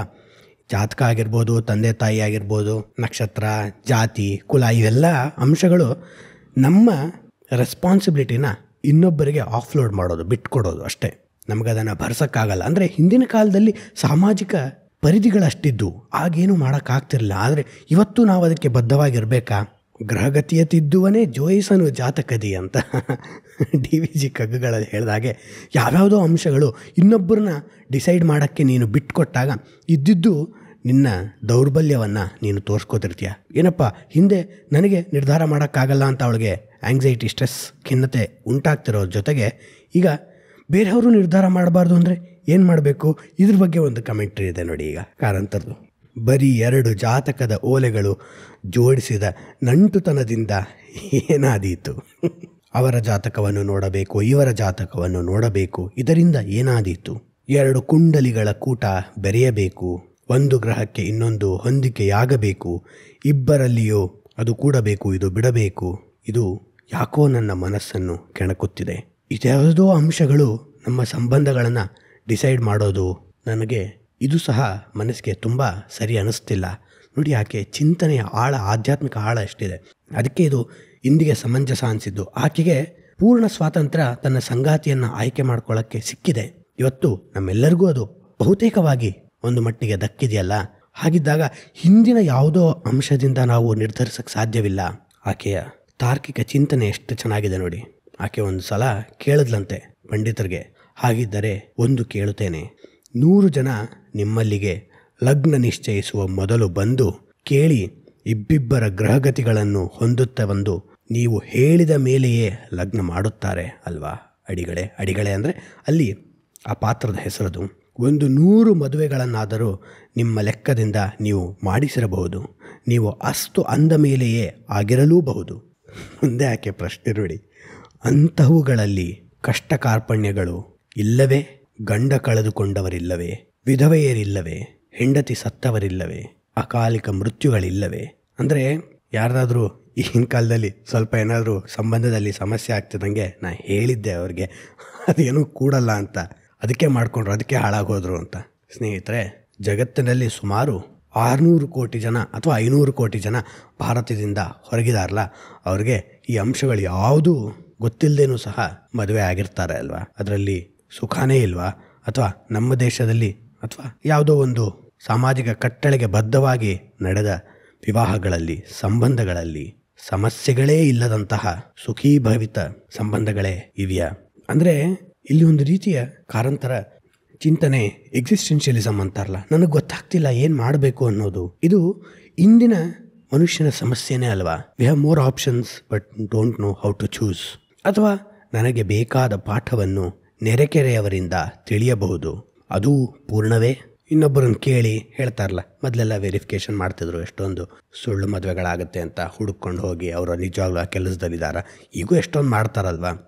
ಅದರಿಂದ ಸಂಪೂರ್ಣವಾದಂತಹ ಸುರಕ್ಷತೆ ಸಂಬಂಧಗಳಲ್ಲಿ ಸಿಗತ್ತಾ? ಅಂದರೆ ಯಾವ ಸಂಬಂಧಗಳು ವೆಲ್ ಫ್ರೇಮ್ಡ್ ಆಗಿ ಅಕೌಂಟ್ಸ್ ಬುಕ್ ಕೀಪಿಂಗ್ ರೀತಿ, ಟ್ಯಾಲಿ ರೀತಿ ಕ್ಯಾಲ್ಕುಲೇಟ್ ಮಾಡೋ ತಗೊಳಕ್ಕಾಗಲ್ವಲ್ಲ. ಒಂದು ಜೀವನದ ಮನುಷ್ಯ ಸಂವೇದನೆಯ ದೈಹಿಕ ಅಂಶಗಳಿಂದ ನಿರ್ಧರಿಸೋಕ್ಕಾದರೆ ಅದು ದ್ವಂದ್ವ. ಪೂರ್ತಿ ಫ್ರೇಮ್ವರ್ಕ್ ರೀತಿ ಕ್ಯಾಲ್ಕುಲೇಷನ್ ಮಾಡಿ ನಿರ್ಧರಿಸಿದ್ರೆ ಆ ಸಂಬಂಧದ ಆಳ ಎಷ್ಟು? ಮುಂದೆ ಆಕೆ ಹೇಳೋದು ನೋಡಿ ಏನು ಚೆನ್ನಾಗಿದೆ. ಇನ್ನು ನನ್ನ ಸುತ್ತಿನ 1-2 ಮನೆಗಳವರು ನನ್ನನ್ನು ಕಂಡು, ಅಂದರೆ ನಮ್ಮಂಥವ್ರನ್ನು ಕಂಡು, ಅಂದರೆ ಆಕೆಯ ವೃತ್ತಿ ಏನು ಗೊತ್ತಲ್ವಾ, ಅವಕ್ಕೇನು ಮನಸ್ಸಿಗೆ ಕಂಡವರನ್ನು ಕರೆದುಕೊಳ್ಳಬಹುದು. ಧರ್ಮ, ನಿಯಮ, ಪಾಪ, ಪುಣ್ಯ ಇವು ಯಾವುದರ ಬಂಧನವೂ ಇಲ್ಲ ಅಂದುಕೊಳ್ಳಬಹುದು. ಅವಕ್ಕೇನು ಯಾವುದು ಇಲ್ಲ. ಜಾತಕ ಕೊಡಬೇಕಾಗಿಲ್ಲ, ಹಿರಿಯರು ನೋಡಬೇಕಾಗಿಲ್ಲ, ಹೇಗೂ ನಡೆದೋಗುತ್ತೆ ಅಂತ ಅಂದ್ಕೋಬಹುದು. ಅವರೆಲ್ಲ ನನ್ನ ನೋಡಿ ಕೆಟ್ಟದಾಗಿ ನೋಡ್ಬೋದು ನನ್ನನ್ನು. ನನಗೂ ಅವರನ್ನು ಕಂಡಾಗ ಇವು ಗಾಡಿಯ ನೊಗಕ್ಕೋ ಹೂಟೆಯ ನೊಗಕ್ಕೋ ಕಟ್ಟು ಬಿದ್ದು ಬವಣೆ ಪಡುತ್ತಿರುವ ಜೀವಗಳು ಎನ್ನಿಸುವುದಿಲ್ಲವೇ? ಎಷ್ಟು ಅದ್ಭುತವಾಗಿದೆ ನೋಡಿ ಆಕೆ ಚಿಂತನೆ. ನೀನು ನನ್ನನ್ನು ಸ್ವೇಚ್ಛಾಚಾರಿ ಅನ್ಕೋಬಹುದು. ನಾನು ತುಂಬ ಜನರ ಜೊತೆ ಇರ್ತೀನಿ, ಅಂದರೆ ಹಲವಾರು ಜನರ ಜೊತೆ ಇರ್ತೀನಿ, ಅದು ನನ್ನ ವೃತ್ತಿಗೆ ಓಕೆ ಫೈನ್ ಅಂದ್ಬಿಟ್ಟು ನಾನು ಹೀಗಿರ್ತೀನಿ ಅನ್ನೋದು ನಿನಗೆ ಇಷ್ಟ ಆಗದೆ ಅವ್ರಿಗೇನು ಯಾರಾದರೂ ಆಗತ್ತೆ ಅಂತ ಅವ್ರು ನನ್ನನ್ನು ಕೀಳಾಗಿ ನೋಡೋದಾದರೆ ನಾನು ಅವ್ರನ್ನ ಹೇಗೆ ನೋಡ್ಬೋದು? ಇವು ಗಾಡಿಯ ನೊಗಕ್ಕೆ, ಗಾಡಿ ಅಂದರೆ ಎತ್ತಿನ ಗಾಡಿ, ನೊಗ ಅಂದರೆ 2 ಕತ್ತುಗಳ ಮಧ್ಯ ಒಂದು ಕೋಲ್ ಹೋಗಿರುತ್ತಲ್ಲ, ಅದಕ್ಕೆ ಕಟ್ಟಿರೋ ಎತ್ತುಗಳ ರೀತಿ, ಪಶುಗಳ ರೀತಿ ಬವಣೆ ಪಡುತ್ತಿರುವ ಜೀವಗಳು ಅನಿಸುವುದಿಲ್ಲವೇ? ಯಾಕೆ ಈ ಮೆಟಫರ್ ಉಪಯೋಗಿಸಿದಾಳೆ ನೋಡಿ, ಎಷ್ಟು ಚೆನ್ನಾಗಿದೆ ಅದು. ಅವು 2ರಲ್ಲಿ 2 ಗಂಡಾಗಿರುತ್ತವೆ ಅಂದರೆ ಇಲ್ಲಿ ಏನು ಹೇಳ್ತಿದ್ದಾಳೆ ಅವಳು ಅಂದರೆ 2ರಲ್ಲೂ ಒಂದು ಅಟ್ರಾಕ್ಷನ್ನೇ ಇರಲ್ಲ. ಈಗ ಎತ್ತುಗಳು ಹೊಲದಲ್ಲಿ ಉಳ್ತಿರುತ್ತವೆ ಅಥವಾ ಎತ್ತಿನ ಗಾಡಿನ ಹೊತ್ತು ಹೋಗ್ತಿರುವಾಗ ಅವೆರಡರಲ್ಲೂ ಜಿಂಕೆಗಳ ಮಧ್ಯೆ ಇರೋ ರಾಸ ಹಿಂದೆ ಹೇಳಿದ್ರಲ್ಲ ಹರಿಣಗಳು ಅಥವಾ ನವಿಲುಗಳ ಮಧ್ಯ ಇರೋ ಪ್ರೇಮ, ಅನುಭೂತಿ, ಇರತ್ವ, ಅವು ಹಿಂಗೆ ಕೆಳಗೆ ತಲೆ ಮಾಡಿಕೊಂಡು ಒಂದಕ್ಕೊಂದು ಸಪೋರ್ಟ್ ಮಾಡಿಕೊಂಡು ಮಿನಿಮಮ್ ಸಪೋರ್ಟ್ ಅದಕ್ಕೂ ಎಳ್ಕೊಂಡು ಹೋಗ್ತಾನೇ ಇರತ್ವೆ. ಎರಡಕ್ಕೂ ಅದು ಮಾಡೋದು ಇಷ್ಟ ಇರಲ್ಲ. ಯಾರೋ ಹೊರಿಸಿದ ಭಾರವನ್ನು ಹೊತ್ತು ಹೋಗ್ತಿರತ್ವಲ್ಲ. ಅಂದರೆ ನನ್ನ ಆಯ್ಕೆಯನ್ನು ಇವ್ರು ಹೀಗೆ ಅನ್ನೋದಾದರೆ, ನೀವು ಇನ್ಯಾರೋ ಹೊರಿಸಿದ ಭಾರವನ್ನು ಹೊತ್ಕೊಂಡು ಹೋಗ್ತಿರೋ ಎರಡು ಬವಣೆ ಪಡುತ್ತಿರುವ ಜೀವಗಳು. ಅಂದರೆ ದೈಹಿಕ ಅಂಶಗಳು ಎಲ್ಲ ರೀತಿಯ ಸಂಬಂಧಗಳಲ್ಲೂ ಸೆಂಟ್ರಲ್ ಅಲ್ವಾ. ಅದಕ್ಕೆ ಬರುವ ರೀತಿ ಬೇರೆ ಬೇರೆ ಇರ್ಬೋದು. ಮದುವೆ ಅನ್ನುವ ಅಂಶ ಕೊನೆಗೆ ಕಾಮದಲ್ಲೇ ಕೇಂದ್ರಿತವಾಗಿರೋದು. ಲಿವಿಂಗ್ ಇನ್ ರಿಲೇಷನ್ಶಿಪ್ಪು ಅದೇ ಇರ್ಬೋದು, ಇನ್ಯಾವುದೋ ಡೇಟಿಂಗ್ ಇರ್ಬೋದು, ಜಸ್ಟ್ ರೊಮ್ಯಾಂಟಿಕ್ ರಿಲೇಷನ್ಶಿಪ್ ಅಥವಾ ಕಮಿಟೆಡ್, ಯಾವುದೇ ಆದರೂ ಕೊನೆಗೆ ಕಾಮ ಕೇಂದ್ರಿತವಾಗಿದ್ದೇ ಅಲ್ವಾ. ಹಾಗಿದ್ದಾಗ ನಾನು ಈ ರೀತಿ ಬರ್ತಿದ್ದೀನಿ, ನೀನು ಈ ರೀತಿ ಅದಕ್ಕೆ ಬರ್ತಿದ್ಯಾ. ನಿನಗೆ ನನ್ನ ದಾರಿ ತಪ್ಪನ್ನೋದಾದರೆ ನನಗೆ ನಿನ್ನ ದಾರಿ ಅರ್ಥಹೀನ, ಒಣಗಿ ಹೋದ ಪಥ ಅನಿಸುತ್ತೆ. ಯಾಕೆ ನೋಡಿ ಅವಳು ಹೇಳೋದು, ಬೀಜ ತೆಗೆದ ಎರಡು ಗಂಡುಗಳವಷ್ಟೇ. ಅಂದರೆ ಏನಿದೆ ನೋಡಿ ಅಲ್ಲಿ ಅವಳ ಪದಗಳ ಬಳಕೆ. ಎತ್ತುಗಳನ್ನ ಹೋರಿಗಳಿದ್ರೆ ಎತ್ತಿನ ಗಾಡಿನ ನಡ್ಸೋಕ್ಕಾಗಲ್ಲ ಅಂದ್ಬಿಟ್ಟು ಅವನ್ನ ಕ್ಯಾಸ್ಟ್ರೇಟ್ ಮಾಡಿಬಿಟ್ಟಿರ್ತವಲ್ವ, ಅವುಗಳ ರೋಷವನ್ನು ಇಳಿಸಿರ್ತಾರೆ ಅಲ್ವಾ. ಹಾಗಾಗಿ ಅವು ಬೀಜ ತೆಗೆದ ಗಂಡುಗಳು. ಅಂದರೆ ಅಲ್ಲಿ ಒಂದು ರಾಸನೇ ಇಲ್ಲ, ಒಂದು ಕೇವಲ ಸಂಸಾರ ಅವ್ರಿಗೆ ಕರ್ತವ್ಯ ಅಷ್ಟೇ. It's A ಡ್ರಡ್ಜರಿ. ಯಾಕಾದರೂ ಬೇಕಾಗಿತ್ತೋ ಅನ್ನೋ ರೀತಿ 45-50 ವರ್ಷ ಜೊತೆ ಕಳೀತಾರಲ್ಲ ಅವರು, ಅದರಲ್ಲಿ ಅರ್ಥ ಇದೆಯಾ? ಅವಳು ಕೇಳ್ತಿರೋ ಪ್ರಶ್ನೆ ನೋಡಿ. ಅಷ್ಟು ಹತ್ತಿರದಲ್ಲಿ ಒಂದು ಇನ್ನೊಂದರ ಸಮೀಪವಿದ್ದರೂ ಮೂಸಿ ನೋಡುತ್ತವೆಂಬ ನಿಯಮವಿಲ್ಲ. ಒಂದಕ್ಕೊಂದು ನೆಕ್ಕಲ್ಲ, ಒಂದಕ್ಕೊಂದು ಪ್ರೀತಿಸಲ್ಲ. ಯಾಕೆ? ಅದೊಂದು ಕರ್ತವ್ಯ ಆಗಿಬಿಟ್ಟಿದೆ. ಅಲ್ಲಿ ರಾಸವಿಲ್ಲ, ರೊಮ್ಯಾನ್ಸ್ ಇಲ್ಲ. Spark of romanticism has lost. ಲಾಲಿತ್ಯ ಅನ್ನೋದಿಲ್ಲ. ಮದುವೆಯಿಂದ ಮಸಣದ ತನಕವೂ ಜತೆಗೆ ಹೋಗುವಂತೆ ಅವು ಕೊಟ್ಟಿಗೆಯಿಂದ ಹೊಲದ ತನಕ ಜೊತೆಯಲ್ಲಿ ಹೋಗಿ ಬರುತ್ತವೆ. ಸಾಮಾನ್ಯ ವಿವಾಹ ನನ್ನ ಜೀವನವನ್ನು, ನನ್ನ ಆಯ್ಕೆಗಳನ್ನು ಕೆಟ್ಟದಾಗಿ ನೋಡಿದ್ರೆ ನಾನು ಅವುಗಳನ್ನ ಹೇಗೆ ನೋಡ್ತೀನಿ? ಅವ್ರು ಹೇಳ್ತಿರೋದು ನೋಡಿ, ಮದುವೆಯಿಂದ ಮಸಣದ ತನಕ ಜೊತೆಗೆ ಹೋಗೋದು ಅಷ್ಟೇ, ಇನ್ನೇನೂ ಇಲ್ಲ. It is a journey from marriage to mortuary. Ordinary life is a journey from marriage to mortuary ಅಂತ ಹೇಳ್ತಿರೋದು. ಇಲ್ಲಿ ನನಗೆ ತುಂಬ ಪ್ರಭಾವ ಬೀರಿದ ಶೇಕ್ಸ್ಪಿಯರ್ನ ಕಿಂಗ್ ಲಿಯರ್ ಅನ್ನುವ ನಾಟಕದಲ್ಲಿ ಒಂದು ಪಾತ್ರ ಬರುತ್ತೆ. ಒಬ್ಬ ವ್ಯಾಪಾರಿ ತನ್ನ ಹೆಂಡತಿ ಸತ್ತ ಮೇಲೆ ಇನ್ನೊಬ್ಬ ಹೆಂಗಸ್ ಜೊತೆ ಒಂದು ಮಗನನ್ನು ಪಡೆದಿರ್ತಾನೆ. ಅವನ ಹಿಂದಿನ ಮದುವೆಯಲ್ಲೂ ಒಂದು ಮಗ ಇರ್ತಾನೆ. ಆದರೆ ಅವನು ಹೆಂಡತಿ ಜೊತೆ ಹುಟ್ಟಿದ ಮಗನನ್ನು ಮಾತ್ರ ಸಾಕ್ಕೊಂಡಿರ್ತಾನೆ. ಹೆಂಡತಿನೂ ಸತ್ತೋಗಿರ್ತಾಳೆ, ಆ ಪಾರ್ಟ್ನರು ಸತ್ತೋಗಿರ್ತಾಳೆ, ಗರ್ಲ್ಫ್ರೆಂಡು ಸತ್ತೋಗಿರ್ತಾಳೆ. ಈಗ ಸುಮಾರು 20 ವರ್ಷ 30 ವರ್ಷ ಕಳೆದಿರುತ್ತೆ. ಇಬ್ಬರೂ ಮಕ್ಕಳು ದೊಡ್ಡವರಾಗಿರ್ತಾರೆ. ಆದರೆ ಆ ಎರಡನೇ ಅವಳ ಜೊತೆ, ಗರ್ಲ್ಫ್ರೆಂಡ್ ಜೊತೆ ಹುಟ್ಟಿದ ಮಗ ಈಗ ಅವನನ್ನು ಹುಡ್ಕೊಂಡು ಬಂದಿರ್ತಾನೆ. ಆದರೆ ಅಪ್ಪನ ಜೊತೆ ಹಿಂಗಿದ್ರು ತನ್ನ ಲೀಗಲ್ ಸನ್ ಜೊತೆಗೆ ಇರ್ತಾನೆ. ಇವನಿಗೆ ಆ ನೈತಿಕ ಮಗನ ಮೇಲೆ ಒಂದು ಹೊಟ್ಟೆ ಕಿಚ್ಚಿರುತ್ತೆ. ಹೊಟ್ಟೆ ಕಿಚ್ಚು ಅನ್ನೋದಕ್ಕಿಂತ ಅಲ್ಲಿ ಬೇಸರನೂ ಇರುತ್ತೆ. ಯಾಕೆ ನನ್ನನ್ನು ಈ ಸಮಾಜ ಎಷ್ಟು ಕೆಟ್ಟದಾಗಿ ನೋಡಿದೆ, ನನ್ನ ತಾಯಿನ ಎಷ್ಟು ಕೆಟ್ಟದಾಗಿ ನೋಡಿದೆ, ನನ್ನದೇನು ತಪ್ಪು? ಎಂಥ ಅದ್ಭುತವಾದಂಥ ಪ್ರಶ್ನೆಯನ್ನು ಅವನ ಮೂಲಕ ಮಹಾನ್ ಋಷಿ ಕವಿ ಶೇಕ್ಸ್ಪಿಯರ್ ಹೇಳಿಸ್ತಾನೆ. ಅವನಿಗೆ ತನ್ನ ಅಪ್ಪನ ನೈತಿಕ ಮಗನ ಮೇಲೆ ಏನಾದರೂ ಮಸಲತ್ ಮಾಡಿ ಅವನನ್ನು ಮನೆಯಿಂದ ಹೊರಗೆ ಹಾಕಿಸ್ಬೇಕು. ನಿಜ ಅಂದರೆ ಪಾಪ ವ್ಯಾಪಾರಿ ಈ ಮಗನ್ನು ಈಗ ಅಂಗೀಕರಿಸಿ ಜೊತೆಗೆ ಇಟ್ಕೊಂಡಿರ್ತಾನೆ. ಆದರೆ ಇವನಿಗೆ ಇಷ್ಟು ದಿನ ನಾನಿರಲಿಲ್ಲ ಅಪ್ಪನ ಜೊತೆಗೆ, ಅವನಿದ್ನಲ್ಲ, ಇನ್ಮೇಲೆ ನಾನು ಇರ್ತೀನಿ, ಅವ್ನು ಹೋಗಲಿ ಅನ್ನೋ ಒಂದು ಧೋರಣೆ ಬಂದುಬಿಟ್ಟಿರುತ್ತೆ. ಅದಕ್ಕೆ ಆ ನೈತಿಕ ಮಗನ ಮೇಲೆ ಒಂದೇನೋ ಸುಳ್ಳು ಲೆಟ್ರ್ ಬರೀತಿದ್ದಾಗ ಒಂದು ಮಾತು ಬರುತ್ತೆ. ಎಷ್ಟು ಅದ್ಭುತವಾಗಿದೆ ಅಂದರೆ, ಪ್ರಕೃತಿಯ ಮೂಲ ಸೆಲೆ ಹುಟ್ಟಿಸಿದ್ದು ನನ್ನನ್ನು. ಅಂದರೆ ಇಲ್ಲಿ ನನ್ನ ತಂದೆ ಮತ್ತು ನನ್ನ ತಾಯಿ ಮಧ್ಯ ಯಾವುದೇ ರೀತಿಯ ಒಣ ಸಾಮಾಜಿಕ ಕಟ್ಟಳೆಗಳು ನನ್ನ ಹುಟ್ಟನ್ನು ನಿರ್ಧರಿಸಲಿಲ್ಲ. ಅಂದರೆ ಕಾಮ, ಪ್ಯೂರ್ ಸೆಕ್ಶುಯಾಲಿಟಿ ಹೇಗೆ ಹುಟ್ಟಿದ್ದು? ಅವನೆಷ್ಟು ಅದ್ಭುತವಾಗಿ ಹೇಳ್ತಾನೆ. ಪ್ರಕೃತಿಯ ಅಂತಃಶಕ್ತಿ ಇದೆಯಲ್ಲ, ಅದರ ಉತ್ಪ್ರೇಕ್ಷಾವಸ್ಥೆಯಲ್ಲಿ ಯಾವುದೇ ಕ್ಯಾಲ್ಕುಲೇಷನ್ಸು, ನೆಗೋಷಿಯೇಷನ್ಸು, ಏನು ಕೊಡ್ತೀರಾ, ಏನು ತಗೋತೀರಾ, ಎಲ್ಲಿ ಮದುವೆ ಮಾಡಿಕೊಡ್ತೀರಾ, ಈ ರೀತಿಯ ಡಂಭಾಚಾರಗಳಿಲ್ಲದೆ ಪ್ರಕೃತಿಯ ಅಂತಃಶಕ್ತಿ ಅದರ ತಾರಕ ಸ್ಥಿತಿಯಲ್ಲಿದ್ದಾಗ ಹುಟ್ಟಿದ ನನ್ನನ್ನು ಈ ಸಮಾಜ ಅನೈತಿಕ ಅನ್ನತ್ತೆ. ಎಂಥ ಜುಮ್ಮನತ್ತೆ ಅವನ ತತ್ವ ನೋಡಿದ್ರೆ. ಆದರೆ ಅರ್ಥಹೀನ ಹಳೆ ಮನೆಗಳಲ್ಲಿ, ಗಲೀಜಾದ ಹಾಸಿಗೆಗಳಲ್ಲಿ ನೂರಾರು ರೀತಿಯ ವ್ಯಾವಹಾರಿಕ ಮಾತುಗಳ ನಂತರ ಘಟಿಸಿದ ಇವರ ಮದುವೆಯ ಮಗು ನೈತಿಕವಾಗಿಬಿಡುತ್ತೆ. ನೂರಾರು ರೀತಿ ಕ್ಯಾಲ್ಕುಲೇಷನ್ಸು, ಏನು ಕೊಡ್ತೀರಾ, ಏನು ತೊಗೋತೀರಾ, ಮನೆ ಕಡೆ ಹೇಗಿದ್ದಾರೆ, ಹೈಟ್ ಎಷ್ಟಿದೆ, ಎಲ್ಲಿ ಮದುವೆ ಮಾಡಿಕೊಡ್ತೀರಾ, ಈ ರೀತಿಯ ಕ್ಯಾಲ್ಕುಲೇಷನ್ಸ್, ವ್ಯಾವಹಾರಿಕ ಡಿಸ್ಕಷನ್ಸ್ ನಂತರ ಎಷ್ಟೋ ಪ್ರಯತ್ನದ ಮೇಲೆ ಹಳೆ ಹಾಸಿಗೆಯಲ್ಲಿ, ಅದನ್ನು ಚೆನ್ನಾಗಿ ಹೇಳ್ತಾನೆ, ಗ್ರೀಸಿ ಓಲ್ಡ್ ಬೆಡ್ಸ್ ಅಂತಾನೆ. ಗ್ರೀಸಿ ಅಂದರೆ ಜಿಡ್ಡು ಜಿಡ್ಡಾದ ಹಳೆಯ ಹಾಸಿಗೆಯ ಮೇಲೆ ಹುಟ್ಟಿದ ಇವನು, ಸೋಕಾಳ್ ನನ್ನ ಅಣ್ಣ, ನೈತಿಕ ಮಗ. ಪ್ರಕೃತಿಯ ಅದ್ಭುತವಾದಂತಹ ಶಕ್ತಿ ಯಾವುದೇ ದಂಭಾಚಾರಗಳಿಲ್ಲದೆ ಹುಟ್ಟಿಸಿದ ನನ್ನನ್ನು ಅನೈತಿಕ ಅನ್ನತ್ತಲ್ಲ. ಈ ಸಮಾಜದ ಹಿಪೋಕ್ರಸಿ ಎಂಥದ್ದು ಅಂತ ಹೇಳ್ತಾನವನು. ಯಾಕೆ ಇಲ್ಲಿ ನೆನಪಿಗೆ ಬಂತು ಅಂದರೆ, ಶೇಕ್ಸ್ಪಿಯರ್ ಆ ಅನೈತಿಕ ಮಗನ ಮೂಲಕ ಕೇಳಿದ ಪ್ರಶ್ನೆಯನ್ನು ಇಲ್ಲಿ ಕಾರಂತರು ಮೈಮನಗಳ ಸುಳಿಯಲ್ಲಿ ಇಲ್ಲಿ ಈಕೆ ಮೂಲಕ ಕೇಳಿಸ್ತಿದ್ದಾರೆ. ನೀನು ನನ್ನನ್ನು ತಪ್ಪು ಅನ್ನೋದಾದರೆ ನೀನೆಷ್ಟು ಸರಿ? ಯಾವ ವಾಸನೆ ಆ ಗಂಡು ಹೆಣ್ಣುಗಳನ್ನು ಹತ್ತಿರ ತಂದಿತ್ತೋ, ಅಂದರೆ ದಾಂಪತ್ಯ ಯಾವುದೋ ಒಂದು ಯೌವನದ ಒತ್ತಡದಿಂದ ಹತ್ತಿರ ಬಂದಿರುತ್ತವಲ್ಲ, ಅದು ಸಂಪೂರ್ಣವಾಗಿ ನಾಶವಾಗಿ ಹೋದ ಮೇಲೆ ಅವುಗಳ ಜೀವನ ಕರ್ತವ್ಯವಲ್ಲವೇ? ಅಂದರೆ ಇಲ್ಲಿ ಹೇಳ್ತಿರೋದು, ಹಿಂದೆ ಹೇಳಿದ ಹಾಗೆ ಸಂಬಂಧಗಳು ಬಹುತೇಕವಾಗಿ ದೈಹಿಕ ಮತ್ತು ಆರ್ಥಿಕ ಒತ್ತಡಗಳ ಮೇಲೆ ನಿಂತಿರುತ್ತವಲ್ಲ. ಇವತ್ತು ಆ ಜೆಂಡರ್ ಸ್ಟೀರಿಯೋಟೈಪ್ಸ್ನ ದಾಟಿ ನಮ್ಮ ಸಮಾಜ ಬೆಳೀತಿದೆ, ಅದು ಒಳ್ಳೆಯದೇ. ಆದರೂ ಸಹ ಪೂರ್ತಿಯಾಗಿ ಅದನ್ನು ದಾಟಕ್ಕಾಗಿಲ್ಲ. ದೈಹಿಕ ಆರ್ಥಿಕ ಒತ್ತಡಗಳು ನೀಗಿದ ಮೇಲೆ, ತೃಷೆಗಳು ತೀರಿದ ಮೇಲೆ ಅವು ಒಂದು ಡಿಸ್ಪ್ಯಾಷನೇಟ್ ಪ್ರೊಫೆಷನ್ ಆಗಿಬಿಡುತ್ತವೆ, ವೃತ್ತಿ ಆಗಿಬಿಡುತ್ತವೆ.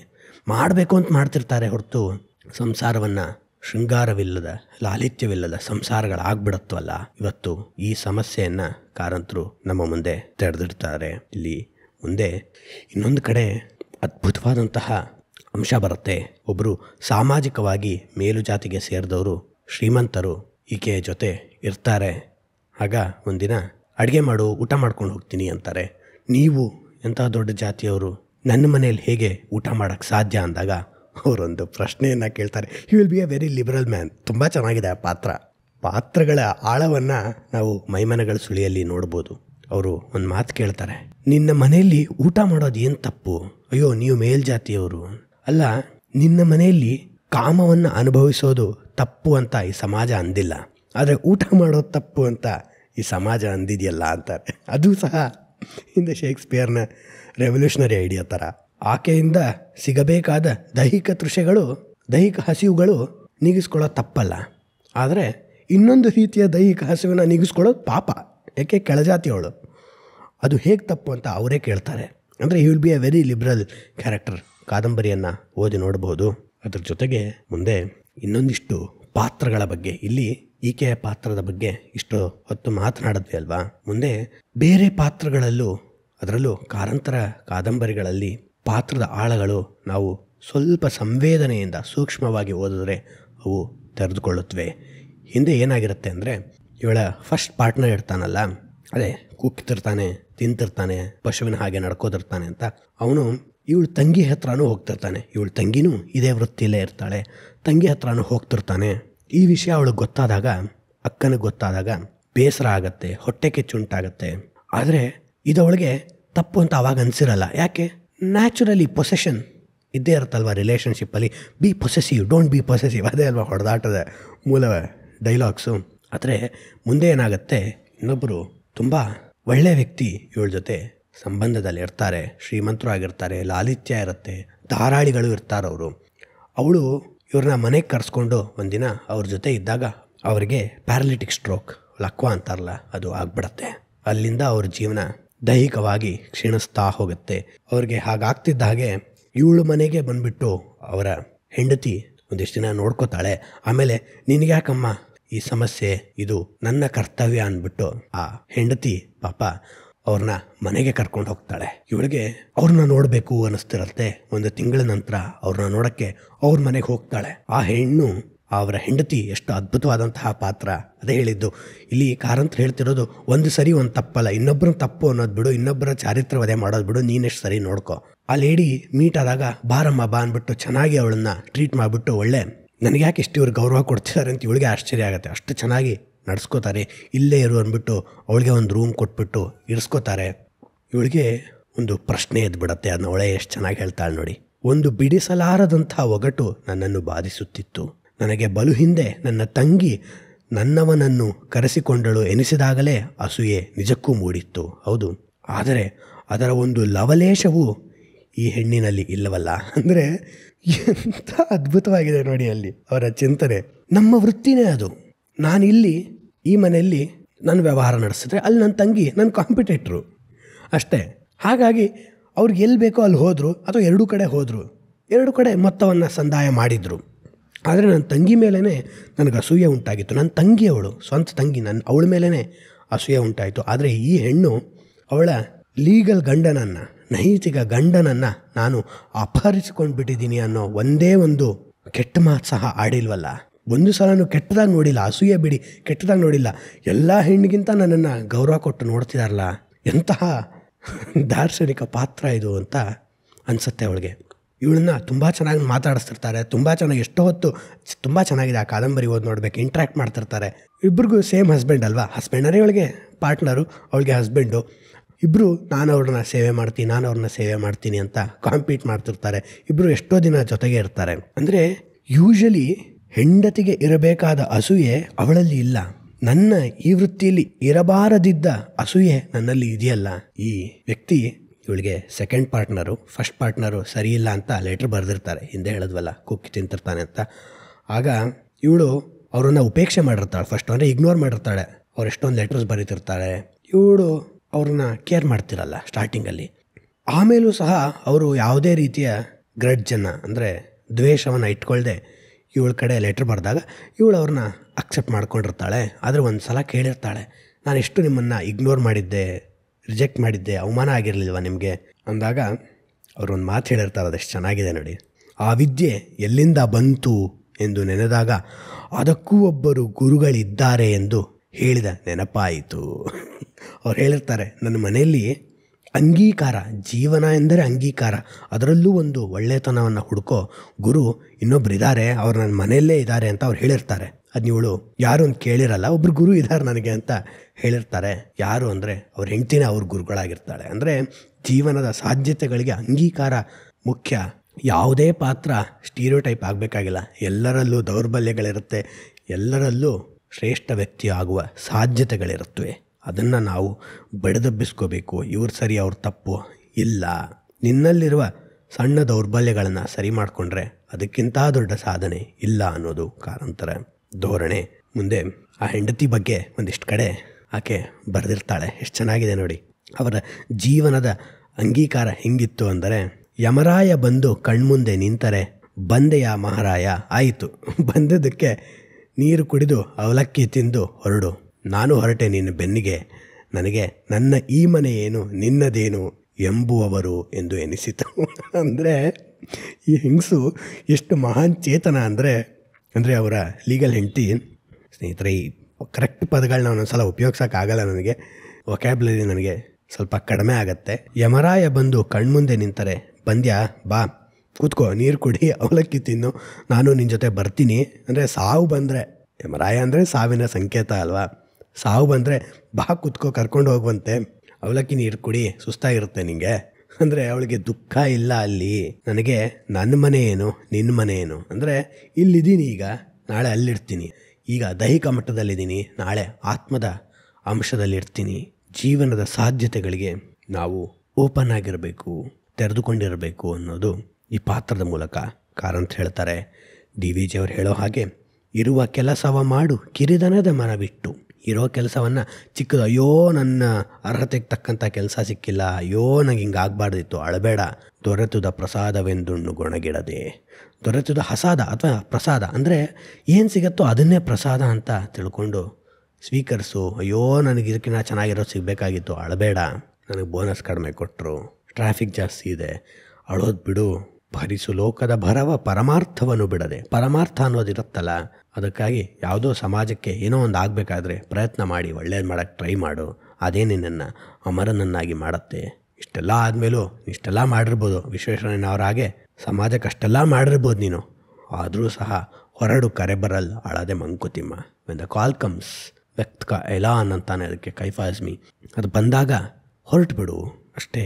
ಅದು ಈ ಪಾತ್ರದ ಮೂಲಕ ಕಾರಂತ ಹೇಳ್ತಾರೆ. ಅದಕ್ಕೆ ಕೊನೆಗಳು ಹೇಳೋದು, ಒಬ್ಬರು ಸಂಭಾವಿತರೋ ಅಲ್ಲವೋ ಅಂತ ಅವರವರ ಆತ್ಮವೇ ಹೇಳಬೇಕೇ ಹೊರತು ಇನ್ನೊಬ್ಬರಿಗೆ ಅದು ತಿಳಿಯುವ ವಿಷಯವಲ್ಲ. ಎಲ್ಲರನ್ನೂ ಒಂದೇ ತಕಡಿಯಲ್ಲಿ ತೂಗಲು ಸಾಧ್ಯವಿಲ್ಲ. ಅಂದರೆ ಇವ್ರು ಸಂಭಾವಿತರಪ್ಪ, ಅವ್ರ ನಡತೆ ಸರಿ ಇಲ್ಲ. ಅದು ಇನ್ನೊಬ್ಬರ ಬಗ್ಗೆ ನಾವು ಹೇಳೋದು, ನಾವು ಇನ್ನೊಬ್ಬರ ಹತ್ರ ಕಮೆಂಟ್ನ ಅಪೇಕ್ಷಿಸೋದು, ಇನ್ನೊಬ್ರು ಏನಂತ ನಾವು ಸಂಭಾವಿತರೋ ಅಲ್ಲೋ ಅದ್ರ ಬಗ್ಗೆ ತಲೆ ಕೆಡಿಸ್ಕೊಳ್ಳೋದು ಬಿಡಬೇಕು.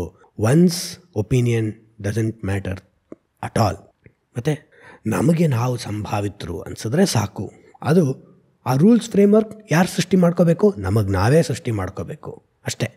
ನಮ್ಮ ಜೀವನದ ರೂಪುರೇಷೆಯನ್ನು ನಾವೇ ಸೃಷ್ಟಿಸ್ಕೊಂಡು ಅದಕ್ಕೆ ಬದ್ಧವಾಗಿ ನಡೆದುಕೊಂಡ್ರೆ ಸಾಕು. ಯಾವ ವೃತ್ತಿನಾರು ಮಾಡು, ಯಾವ ಕ್ಷೇತ್ರದಲ್ಲಾರು ಇರು, ನೀನು ದಾರ್ಶನಿಕನಾಗ್ತೀಯ. ಈ ಮೈಮನಗಳ ಸುಳಿಯಲ್ಲಿ ಕಾರಂತರ ಅತ್ಯಂತ ಶ್ರೇಷ್ಠ ಕೃತಿಗಳಲ್ಲಿ ಒಂದಿಷ್ಟು ಕೃತಿಗಳು ಮಾತ್ರ ಸಮಯ ಆದ ಹಾಗೆ ಅವುಗಳ ರಿಲೆವೆನ್ಸ್, ಸಮಂಜಸತೆಯನ್ನು ಹೆಚ್ಚು ಮಾಡ್ಕೋತಾ ಹೋಗುತ್ತವೆ. ಅದರಲ್ಲಿ ಮೈಮನಗಳ ಸುಳಿಯಲ್ಲಿ ಸಹ ಒಂದು. ಅದರ ಶೀರ್ಷಿಕೆಯ ಹೇಳುವ ಹಾಗೆ, ಮೈ ದೈಹಿಕ ತೃಷೆಗಳು, ಮನ ಕೇವಲ ದೈಹಿಕ ಅಲ್ಲ, ಮನಸ್ಸು ಅದನ್ನು ನಿರ್ಧರಿಸುತ್ತಲ್ಲ. ಅವೆರಡರ ಸುಳಿಯಲ್ಲಿ ಸಿಕ್ಕಾಕ್ಕೊಂಡಿರೋ ನಮ್ಮ ಆತ್ಮ ಹೇಗೆ ತೊಳೆದಾಡುತ್ತೆ, ತೊಳೆದಾಟದ ಮಧ್ಯೆಯೂ ಸಹ ನಾವು ಜೀವನ ದರ್ಶನವನ್ನು ಕಂಡುಕೋಬಹುದು. ಅಂದರೆ ಯಾವ ಪಾತ್ರವನ್ನು ಶ್ರೇಷ್ಠ ಅಂತ ಕಾರಂತರು ತೋರ್ಸಕ್ಕೆ ಹೋಗಲ್ಲ, ಅವುಗಳ ಚಿಂತನೆಯ ಮೂಲಕ ನಮಗೆ ಜೀವನ ದರ್ಶನವನ್ನು ಮಾಡ್ಸಕ್ಕೆ ಹೋಗ್ತಾರೆ ಅಷ್ಟೇ.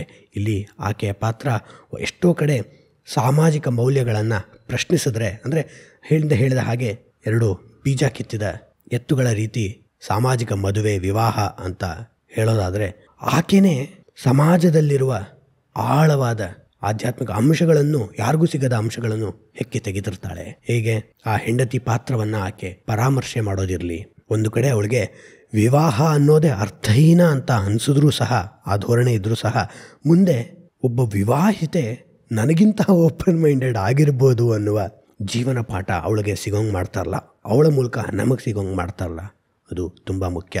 ಮುಂದೆ ಇದೇ ಕಾದಂಬರಿಯಲ್ಲಿ ಇವಳ ಮನೆಗೆ ಒಬ್ಬ ವೃದ್ಧ ಅಂಧ ದಂಪತಿಗಳು ಬರ್ತಾರೆ ಊಟ ಕೇಳಿಕೊಂಡು. ಅವ್ರು ಹೇಳ್ತಾರೆ, ಪ್ರತಿ ವಾರ ನಾವು ಬರ್ತಿರ್ತೀವಿ ಅಂತ.